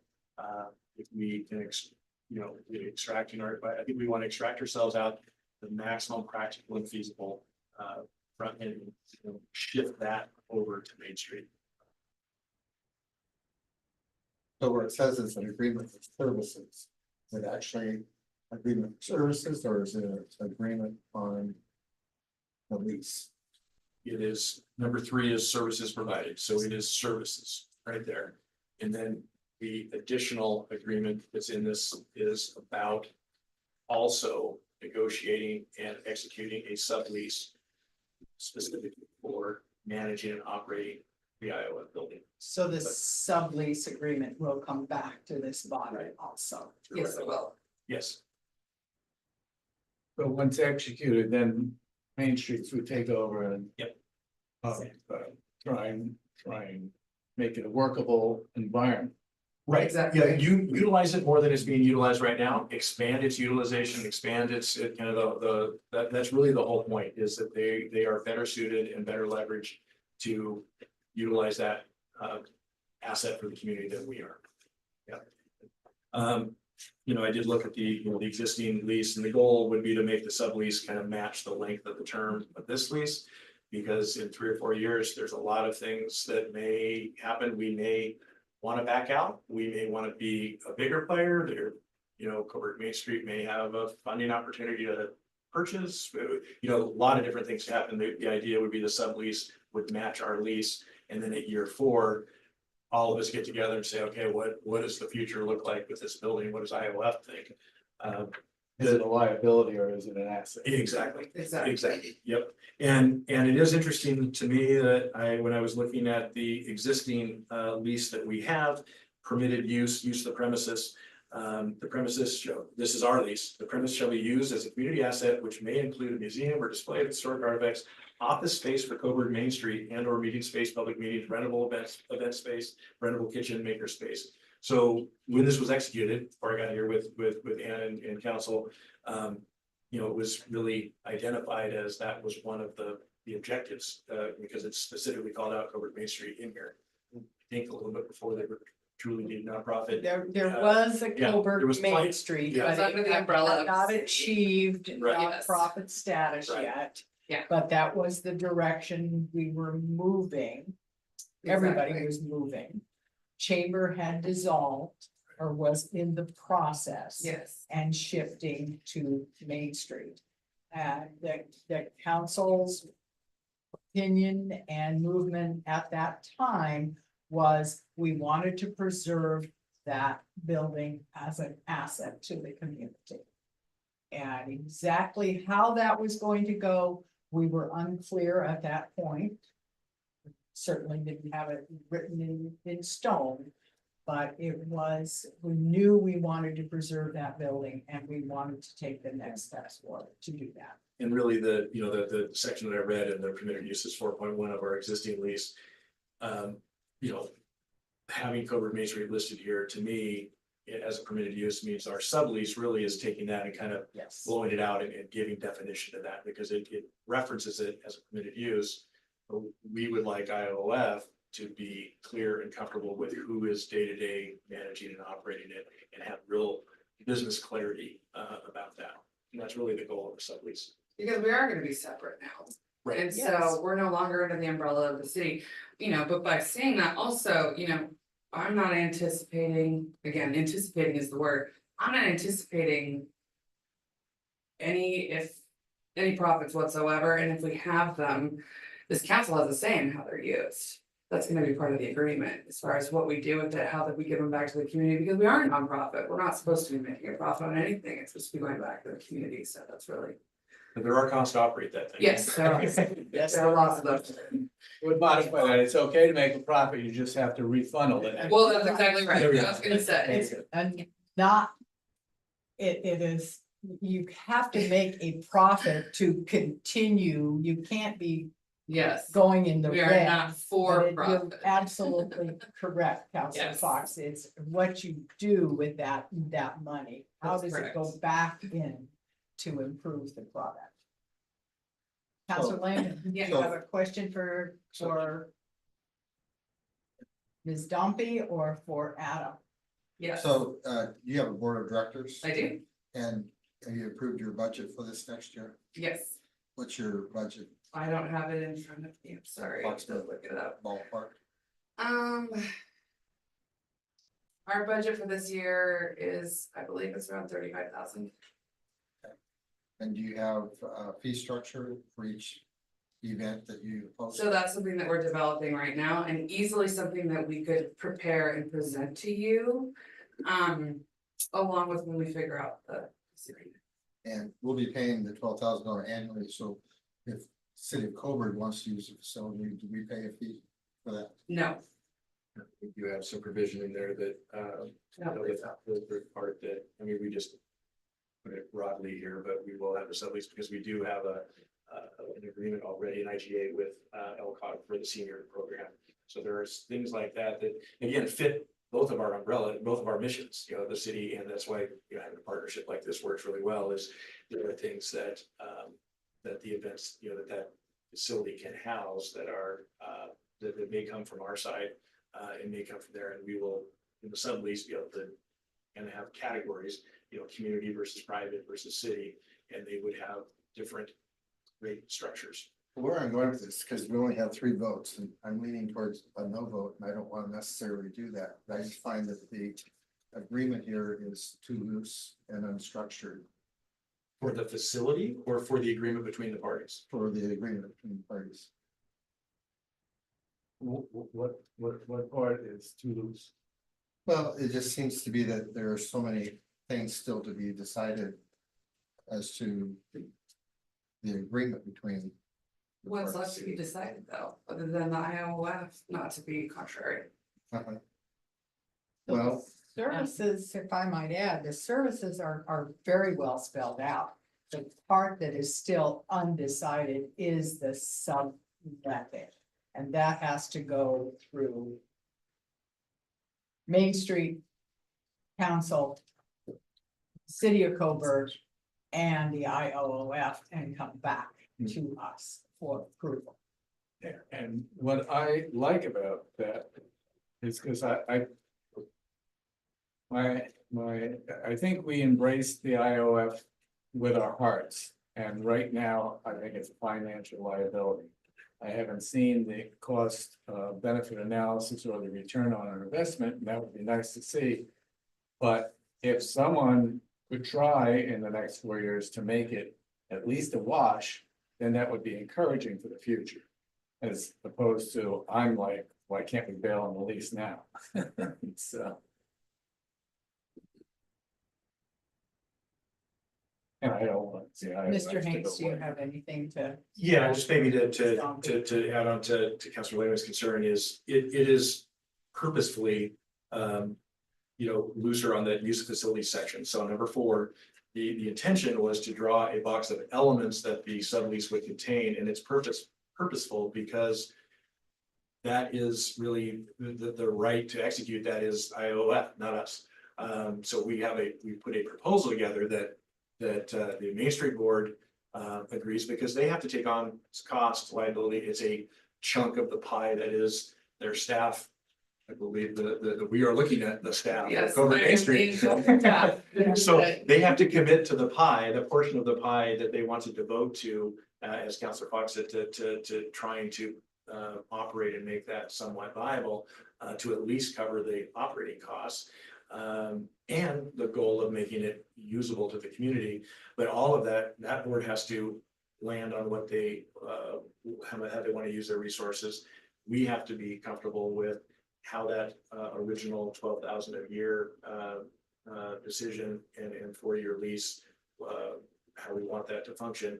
And then on to the final leg is IOF board has to say, yes, that makes sense for us, for our legal liabilities and for how we envision the building being utilized. So we couldn't execute that in here because they are the final say of that piece only. The remainder, the services provided, number 3, that's why it's not in the services provided section. Those hopefully are fairly well defined, and annually, those are the 4 areas that would be reported on, in addition to the other requirements listed in number 5. well, I won't hold it up, I'll vote for it, but is this the first time we've seen this agreement? That was last month. Okay, so I wasn't here last month. last month. All right, anybody else have any questions for me? Any other questions? I just thought I would maybe just comment, I think, what we would be saying here with this service agreement is regardless of what happens with the Iowa, if we change our mind and decide we're not doing that, we still have Coburg Main Street providing these tourist promotion services to us, with or without the Iowa. So that's what this agreement is for. Well put. Thank you. Any other questions, comments? If not, I will entertain a motion. I move to approve the agreement for service between the City of Coburg and Coburg Main Street as presented, and authorize the city administrator to execute the contract. Motion by Counselor Fox, do I have a second? Second. Second by Counselor Engebretson. Can I have a show of hands approving the agreement? 3. No dissents. Thank you very much. Thank you very much. Appreciate it all. Thank you. Have a great evening and thanks for all you do. Oh, yeah, absolutely. Lots of energy. When I've gone to the Main Street meetings, that is really pretty exciting. Next up, we have the IGA for the city of Cottage Grove for providing our building permit program services. That is addendum 4. Sure, get myself the rest. I will turn that over to Mr. Hanks. I think we missed one. We have number 8. Okay. We are first have the city engineer of record. Oh, I am so sorry. Yeah. Yes, I had made myself a little note there and Okay. my apologies. Yes. Thank you for correcting me on that. Nope. Yes, we have our next agenda item is the city engineer of record bid award and contract authorization. And I would remind all of us that again, as Mr. Hanks said before, on the paving contract, this is for, this body would be approving the agreement and looking at the process of. Yeah, thank you. So I'll turn that over to you, Mr. Hanks. Yes, thank you, Mayor. Yeah, again, this is the, and maybe, here by not putting them back to back, but this is your, you put your local, contract review board hat back on. This item in front of you is it is the culmination of a pretty involved process that we went through at council's direction. It was actually my first meeting here, a year ago in August. Where there was a discussion about two things, the discussion about just good timing operationally to put out an RFP for the engineer of record for the city. And then secondarily, from a procurement kind of rules, you can have a contract award and then have extensions. At some point, you are bound by the procurement rules to go out and do another RFP, whether you like it or not. And we talked about that for audit services, for banking services. Some of those are cringy. You don't want to do them because it's just a lot of work to change. But the philosophy and the objectives are sound in that typically every 5, there are some that can go longer, 7. It is prudent and smart and often required by code or law to put bids out to see what's in the marketplace for services over, especially those that are significant dollars amount from the city.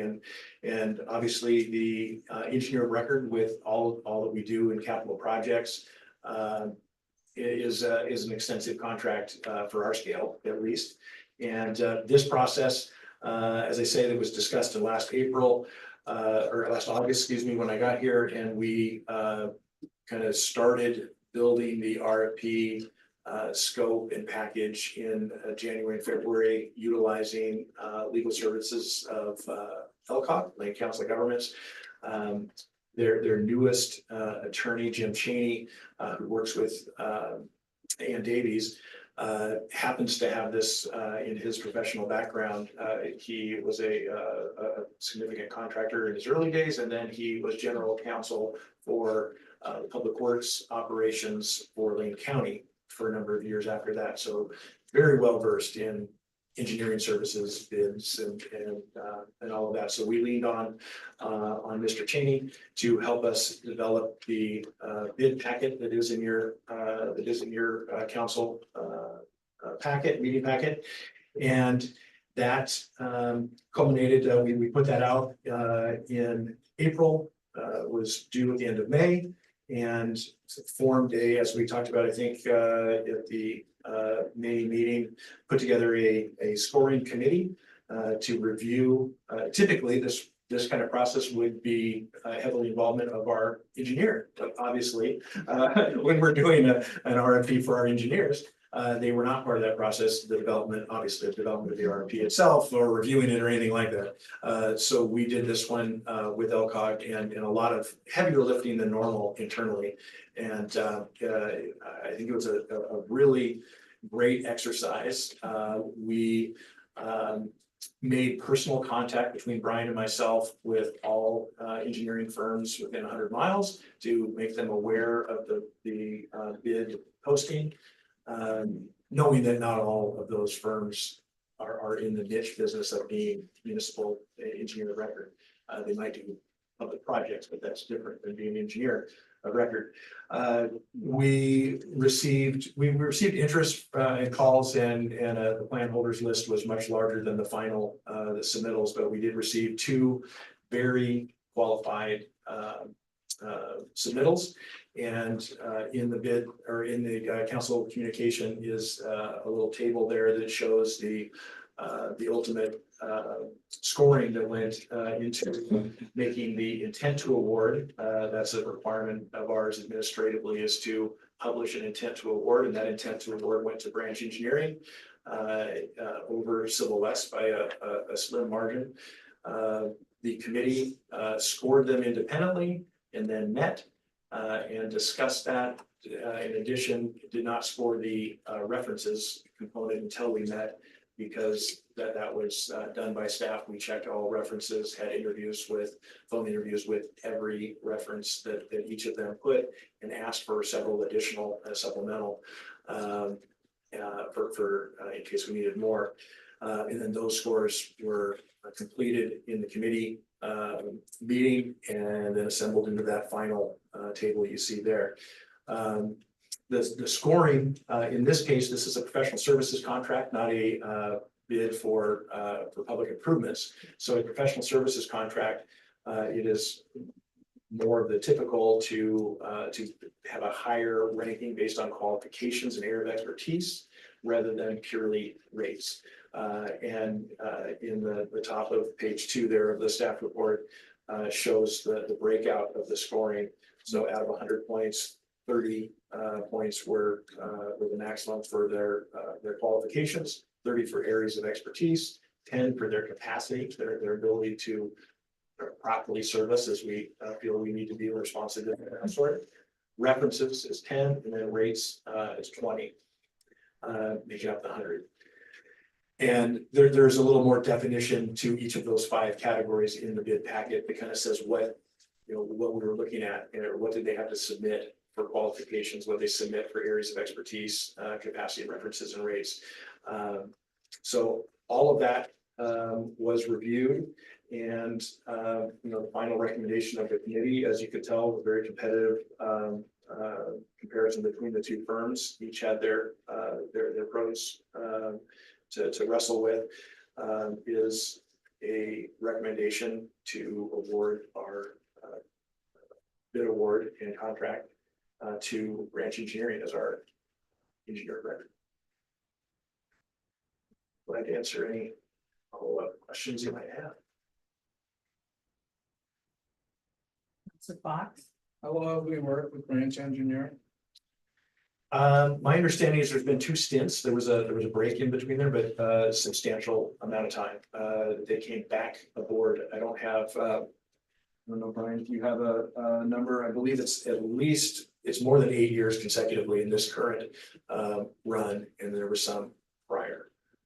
Sorry, I don't have the exact. 2013. Okay. All right.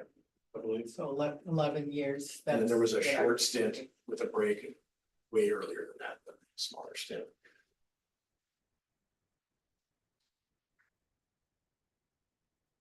And I mentioned that RFPs in general from the staff sometimes are cringy because it's a change from business as usual.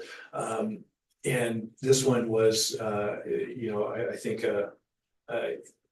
it made us really wrestle with what do we need, how do we currently utilize our engineer of record, and what's the totality of the strengths that for our purposes, what do we need? And I guess I just cap it off. I think it was a really good exercise for all of us.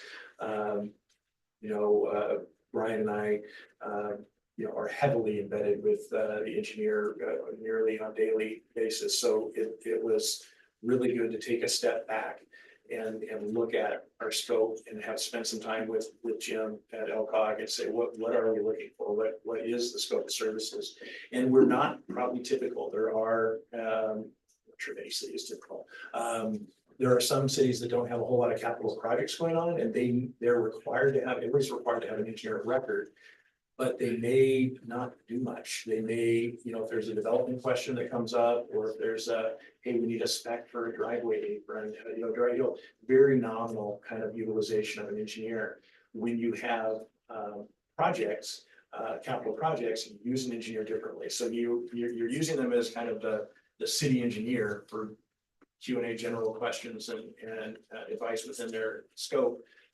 But we're also, in our scope, we also said, hey, we also need you to prepare bid packets, to do engineers' estimates, to actually design the projects. Not all engineers of record design the projects for a city. They can be an engineer of record, and then the design of projects is subbed out to another firm.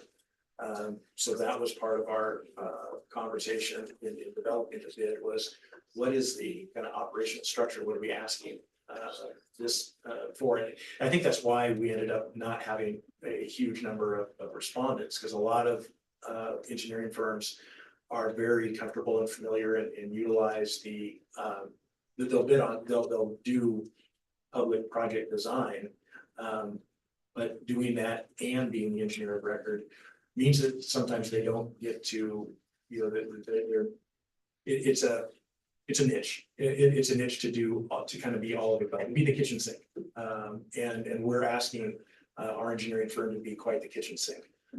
And so that's what the evaluation kind of came down to, is these two submittals that were really saying, hey, we think we have the chops to be your kitchen sink for engineering. Questions?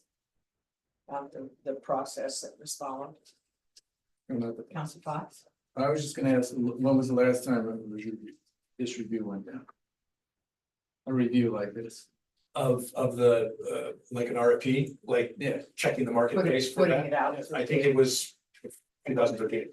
Yeah, Okay. right, when they came on, it hadn't been, the contract had, has some, 1-year extension kind of things, and those were well exhausted at this point. Now, I asked that because I think knowledge of the city and stuff and the familiarity carries a lot of weight, and obviously Civil West is very good. The opposite, I believe, holds true for an auditor. It's good to have fresh eyes every time there's years. Just my 2 cents there. It's a good contrast, I agree with you. Anything else?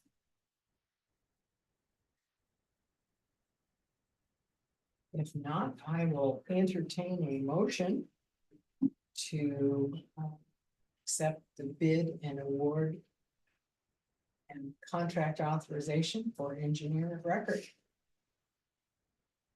I move to award the engineer of record bid to Branch Engineering Inc. and authorize the city administrator to complete and execute the associated contract for professional services with Branch Engineering Inc. We have a motion by Councilor Engebretson. Do I have a second? Second. Second, I got Councilor Fox. Let's do it again. Okay, I have a show by of Dr. hands. Dr. Fox, I'm still back on doing doctor meetings. Okay, can I have a show of hands for those in favor? 3 hands up. And that's 0 opposed. Thank you very much. The motion passes 3-0. Okay, now we're on the City of Cottage Grove IGA for Building and Permit Program Services Addendum 4. Try and be concise for a change tonight. This one is relatively straightforward. We contract with the city of Cottage Grove for all of our building plan review and inspection services and some admin that goes along with that. The Acela software primarily interfaced by Megan Winter, our planning director. It's a pre-prescribed process. They provide these services for themselves and 3 other local jurisdictions, and that is included in your packet, kind of a breakdown of the program costs and then the percentages that are allocated based on, you know, I think they can change. They don't change often. I look back, we've been pretty consistent with 15% of the total. It's a very, you know, it's kind of in blocks. It's not very it's not very parsed out in terms of how much utilization of the program we get from year to year. We have a whole lot of development activity. We pay 15% of their program costs. We have very little development activity. We pay 15% of the program costs. It's the availability of them, and you know, certifications in the building code world are hard to come by, and there is a requirement that we are tagged somewhere to a building official. We have to have a building official, kind of like we have to have an engineer record. Cottage Grove, I think does a great job of service provider with all the cities that I've talked with that they provide service to. So while it's never fun to have one of these expenses that you just kind of stuck paying, I think we get what we need for sure. And I think it is good value. We could not come up anywhere close to this individually contracting, you know, cherry picking different certifications that we would need or trying to bring any of it in-house.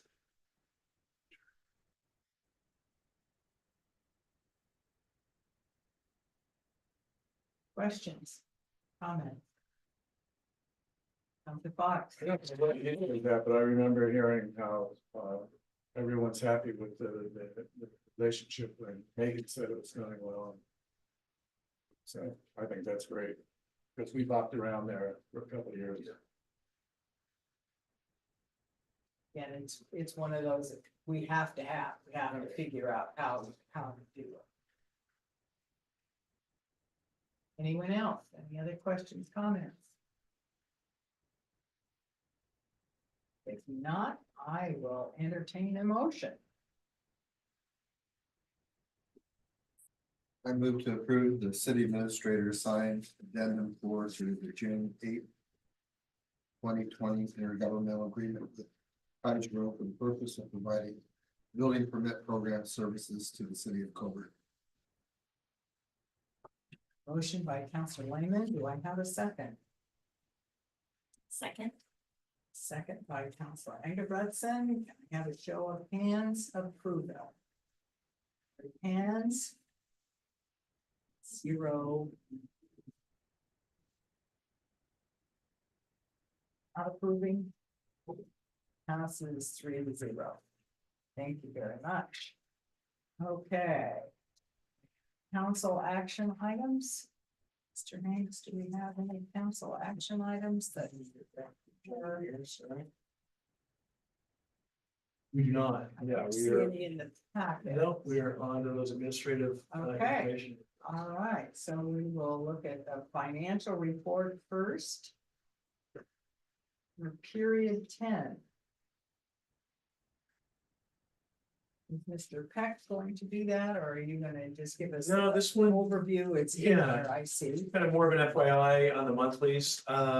You know, what Greg is just finishing, we're just off in that time. We talked about this, that by the time for packets, you know, we end up being a month behind. So we balance the month 10 working days after the month closes. So we just, Greg and I met and went over the May financials. So this is kind of already 1 month dated, but they were hot off the presses actually today. So we didn't make it to put in the stay as current as we'd like. But what we did, maybe just a call out on this, it's not as doesn't show itself quite as extreme either in April as it did in the May stuff that we were going over today. But in the budgetary compliance, it shows tracking pretty tightly. You can see it's the overall page 147, page 11 of the financials itself. you can see the tracking, the target is 83.33 for 10/12 of the year. There are several that are in the eighties, in the percentages, and administration, both the staffing, we break that into pieces, the staffing and the M&S is really close on budgetary compliance, so and it really shows itself in May. So we will be putting out a request for a special meeting in June for very minor supplemental budget, but I think a necessary In supplemental June budget. or July? June, we have to In do it in June. June legally, Okay. yeah, so we'll have to do a special meeting. There's a chance it comes out like with $5, short of Okay. not needing it, but I don't want to be $5 is too tight. So sometime before the end of the meeting, I don't know if we want to jump on that now, but the objective, if we could, is just to use the fourth Tuesday. As kind of our, the secondary set aside meeting for other things, is to do a very short supplemental. And it would be 15,000 in the general fund administration salaries, 15,000 in general fund administration materials and services, and in front of me, I have 25,000 in public works administration salaries. You had one of those backwards. So that would be June 25th. 23rd? Like that, 23rd is Oh, a okay. Sunday, 25th good. is that second Good. Tuesday, or that Thank you. I had that. following Tuesday. Yeah, exactly. Okay. We could do it off cycle of the Tuesdays. I just kind of was hoping to stay consistent with that, and it maintains budgetary compliance, and it would be a total of 55,000 coming out of proposed out from general fund contingency to those three operating buckets. We're just really close. The revenue is plenty strong to cover all that. It's just that it doesn't really matter in the appropriations world. We're running up on our appropriations. But so that's the only thing I wanted to point out for here. Everything else, in the monthly financials, I think are tracking well. Again, we estimate when we start doing the budget that we just approved, we estimate our carry forward, on half year-ish information. So as we're looking at these more closer to the end of the year, I think we will see a stronger carry forward balance than what the budget that we just approved is estimated on. So I think that's a good thing. It's a good thing. Yeah. It's a problem to have. Yeah. Any questions on the financial report?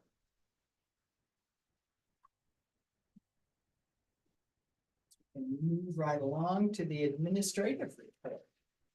Yeah, Mayor mentioned the William Park improvements. I have a little, I like doing this red folder. I know you don't get to read it in advance, but the ability of there being red folder means I can keep stuff pretty current. So this was today. So Pavilion Park, Brian was able to meet with the building official, the Cottage Grove building official, for coming off of that conversation, to talk about what requirements we have for the site. ADA requirements to make the restrooms usable. And it's not the restrooms itself, that are the ADA, it's the access to them while we're waiting for phase 2 sidewalks and all of that. So we do have a plan Brian is putting together and sending it to him. So we should be, we will be having those open and available That's so good. all throughout the summer. And then when phase 2, we're bidding that out in late July, coming to council in September and starting that project in October. So we'll close down the restrooms in October till February, which is kind of a low time for their use anyway, but it's because it's in and around all of the construction work at the inside, the orange fencing. And I think it just wouldn't work to kind of try and open, close all the time. So they will reclose, but for the peak season, the restrooms will be available. And as the mayor said, we're really happy with them. There was we have some finishing, paint finishing and sealing issue minor that we're working with the contractor on. And we got our final inspections for electrical plumbing. And we do have the underground work also done for the location of the fountain. And that's another one that we'll be working on here this summer. but excited to have, the phase two is all ready to bid, so there's no scramble at the end. It's just sitting there ready, and we're gonna do that in July. So starting to come together, and our public works staff, that was a pretty big lift to do that part in-house. I thought it was fabulous work from the whole team. Brian managed it and coordinated our subcontractors. We had to do, since it's a grant funded, we had to do some payroll certification stuff that normally we have handled by branch. Because this was the owner part, we decided to take phase one in-house. We're handling that. So it was great to do a little project management ourselves and do the work in our entire team. The crew installed the septic tank, did all the excavation work, did all the prep, getting that grade. It had to be leveled, like to a 16, 30-second level pad for them to come in and drop the building on. So I thought it was pretty phenomenal work from our internal team. Of course, it pulls them away from doing other things, but it saved us some money, and I think just was a great decision to have Brian and his team handled in-house. So.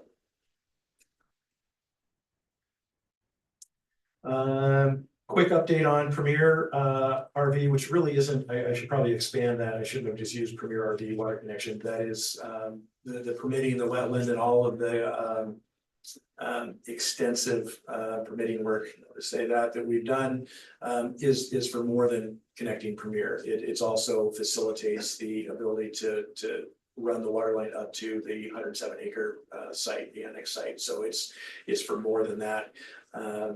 But it does facilitate the short term, the water line connection to Premier RV. So excited that is done.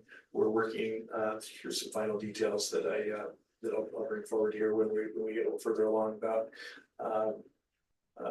connection fees and understandings about what stuff is our side of the ledger and what stuff is the customer property owner side of the ledger. But more to come on that. But we're really glad that and Branch did a lot of work getting that done. We had a couple interesting snafus that were sort of DEQ, DSL, because there's 3 permitting agencies, and it's this joint permit they call it, but it really isn't as joint as they make it sound.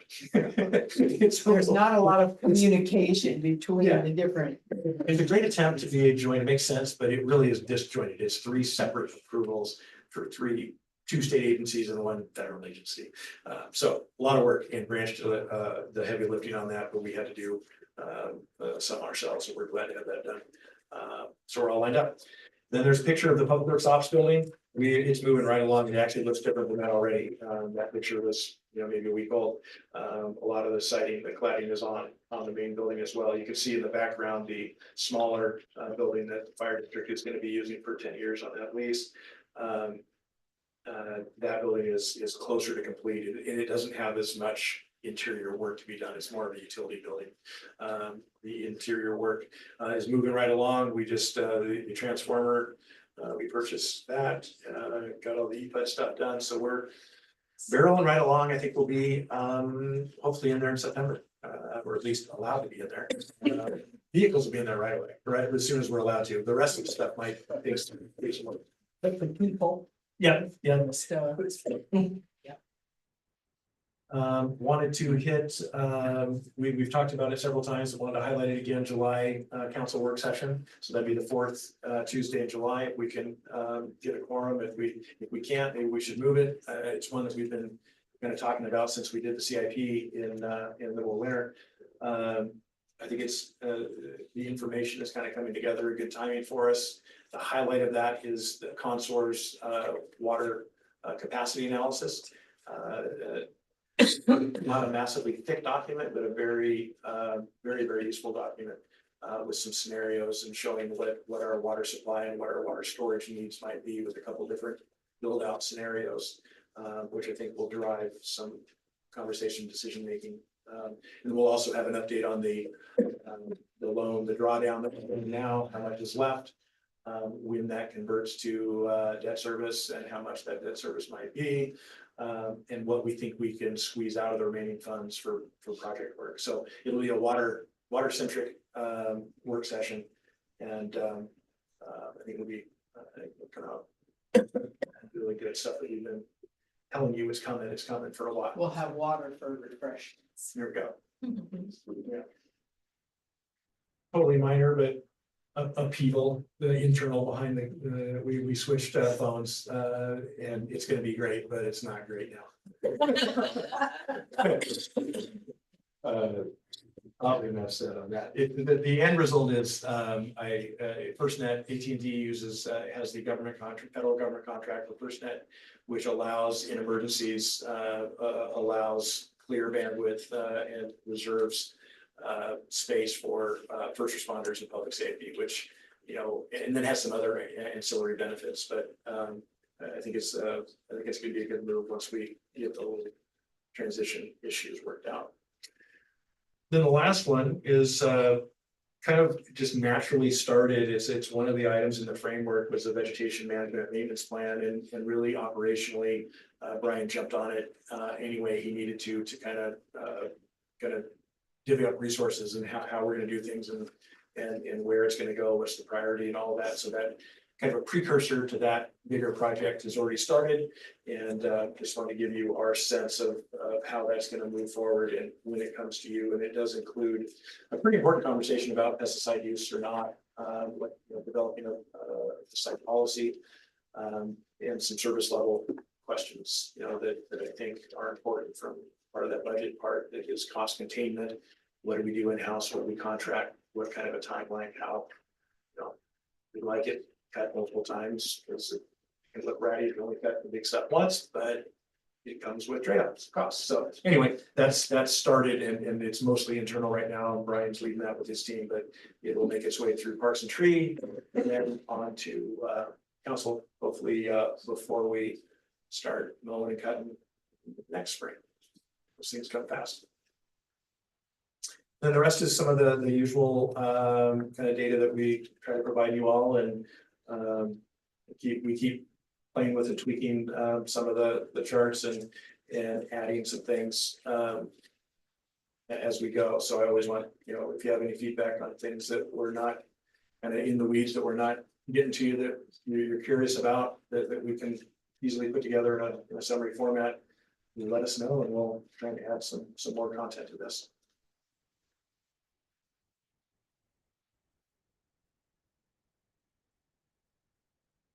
Yeah, Councilor Fox. Are we still quarterly doing the citizen inquiries, We haven't had many of those. You're right that did drop off because we haven't had a whole lot. I just got one in yesterday, which was it was a dog park's suggestion, so it wasn't a code enforcement complaint thing. I will make sure that I'll just put a default table in here, so we don't forget that. Thank you. Thank you, Councilor Fox. That reminder.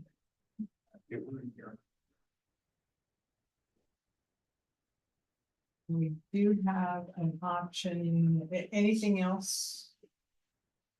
Nope. We do have an option for council comments and liaison updates.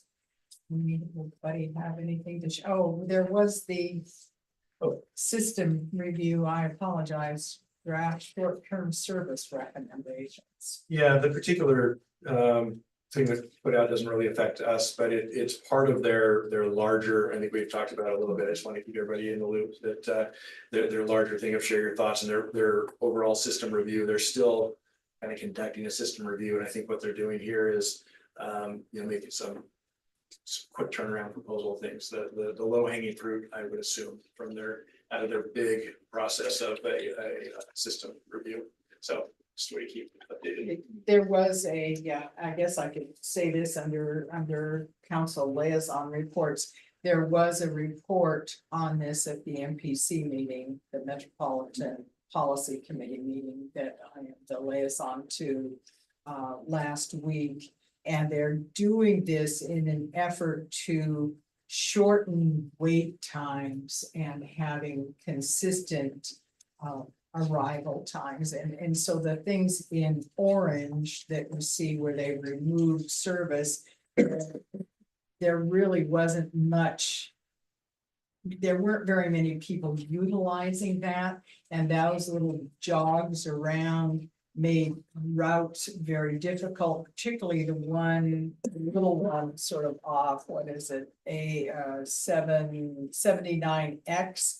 It made the turn for the bus almost impossible to do. And there was very little ridership, and the same is true for the little jog outward. There were other bus stops available at either end, and that's a very short little run. So they're doing this in an effort to improve service, decrease wait times. And then they're going to be looking at ridership on an ongoing basis. So that was, they still have, and I think I will ask this to go out on Coburg. There is still a website that we can share our thoughts with it. So I'll make sure that happens. So to learn more, to give input, visit ltd.org system review. So if you want to say anything, or you know anybody that wants to say anything about bus routes, please share that with them, but I will ask that go up. I love Coburg too. I know there had been some input from the, when we talked about transportation and options. And Mr. Hanks and I did meet with our LTD representative, and they were very interested. I think COVID, as we all know, changed a whole lot of things, where people weren't driving or weren't taking the bus into workplaces. So now we're recovering from that, hopefully, and moving on. One of the interesting things to note for them is you'll see an asterisk next to a lot of their draft recommendations of things they're trying to do, and it's pending drivers, pending hiring. Yes, they are actively trying to hire. You can't have a bus but- system without drivers. Yes, And that's been a and challenge. they were having some driver training Yeah, sessions yeah. too, so they are trying to Yeah. address those issues. Much like school bus drivers, there just simply aren't enough drivers, so everybody's struggling. Anybody else have anything to report on the committees that you're liaison to? Councilor Ingebretson? Anything for Well, you? I mean, of course, Mayor, you're kind of familiar with the recent topic at the Lane Act. There's still a plan by the Joint Committee on Transportation to do what they're calling listening tour. They're going around to the different regions in the state. And our Lane Act leadership committee has decided that a format for Lane Act's presentation to the Joint Committee on Transportation. Basically, we were allowed to have one slide where we present what we feel is our top priority that we essentially want people to know about, and the people at the state level and that deal with transportation. And we talked about this a bit at last meeting. I think it was a different crew of last meeting, so probably is good for me to mention it. So I think what we aligned on was that we wanted to present essentially the issue with the bottleneck at the northwest corner of Coburg, where vehicles that want to travel from Harrisburg or north of Coburg and go toward Eugene Springfield, there's one intersection they have to pass through. Every single motorized vehicle, every person on foot, doesn't matter. They all have to come through the intersection by our fire station. There is no other way. The closest way is if you drive 10 miles north and get on I-5 at the next intersection to the north. And the other issue there is if I-5 is closed, that doesn't do you good. So then you've got to go all the people in Coburg understand this automatically, but we're trying to help people around the state understand how difficult it is. If I-5 was closed last month for an emergency and the traffic that wanted to come where I-5 was going all came on Coburg Road, and there was about a 2-hour wait, up to a 2-hour wait. That couldn't take I-5, and so they chose to come down Coburg Road, and that bottleneck is a big reason why the traffic was backed up so badly. So I think it's a good thing for Coburg to be highlighting to our regional partners and our state partners And even if we don't get any funding out of it, I think it's good that we try to really do a good job of describing what the issue is. The secondary issue then is that, of course, we have a lot of freight and other commuter traffic, and it's all funneling right down our main street here in Coburg, and there's nowhere else currently for it to go. And so just also a reminder that we do have some funding lined up for a study, but that study isn't going to take place until 2026. But that study is, the purpose of it is to try to figure out alternatives or, you know, how to get us out of this mess, basically. Working it. Yeah, something, Some alternate route, or Alternates, something, yes. some kind of alternative. I mean, we struggle in this area, well, actually all of Oregon, because there are so many rivers that divide and there aren't a heck of a lot of bridges if you really think about it. So if something happens to those bridges, we really are in a pickle. So there's a lot of discussion across the state and as Councilor Engebretson said, this is a listening tour. We don't exactly know where this will go, but the hope is that the legislature will develop a pot of money in some way that will benefit ODOT and all of the rest of us in the state. I think that project really highlights what the group is tasked with, which is funding strategies and identifying, you know, examples of critical regional projects that can solve things. So I think it's a good one, because we've already really made our voice clear on the interchange. And that's kind of embedded in the really long, hard queue. But this one is kind of that, I just think it's very, it's a very good one to start on, because 26 actually isn't very far from now.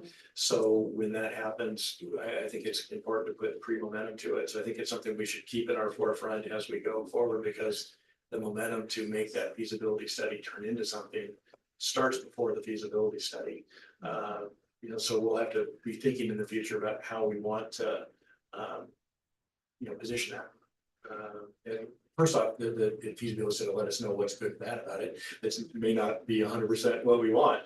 There's trade-offs to it, but in any event, 26 is coming right up, and the time to start doing it is, this is a great start to that. So I think it's a smart one to focus on. I do have, Counselor Smith could not be here with us tonight, but she did ask that I do a presentation or at least to communicate to you on a recent Park and Tree Committee meeting, and that was probably almost a month ago now because they're meeting again next week. The committee would like to recommend, in order to improve the aesthetics of Coburg's parks, the use of ground covers, turf, and mulch and other alternatives. And so that's just something that the Parks and Tree Committee wanted council to be aware of, that there, you know, there are discussions going on, as Mr. Hank said earlier, we have resource allocation issues, and how do you keep everything mowed? Do you keep everything weeded? Where do you cut back, and are there alternatives? So this is something that the committee felt strongly that those of us on council, those of you on council needed to be aware of, that these conversations we're having, and that the committee would have some recommendations that they would be happy to work with city and public works on. I think that does dovetail exactly with that item, and that's partly, you know, Brian was providing that feedback to them about what's the whole scope that we have, and so that recommendation that they kind of informally brought forward here, you know, the vegetation management plan that we're working on will go back to them probably multiple times. So we'll be gathering their input as we put that together. That'll hopefully come here in January, February, probably for next season. So I think it's timely. And I think they understand the trade-offs, but ultimately we as the people that implement it, need to be sure that you as the decision makers, we're getting the guidance and direction that you want on the different options that are available, because they won't please everyone. Right. As is our business. Yeah. Sometimes when we say yes, we have to kind of work it around and what we really can do is perhaps different than the original ask, but it's as long as we can accomplish the goals. Yeah. And meet the needs of the community members, that's really. And sometimes it is a longer process than anything else we like. Anything else? If not, I will adjourn the meeting at 8:31. Thank you very much. Transportation meeting on the 27th of July. It is still on. Was that the date? I just make sure that's the date. Yes, that's the date. Date and time. Correct. That should be, all goes well. That's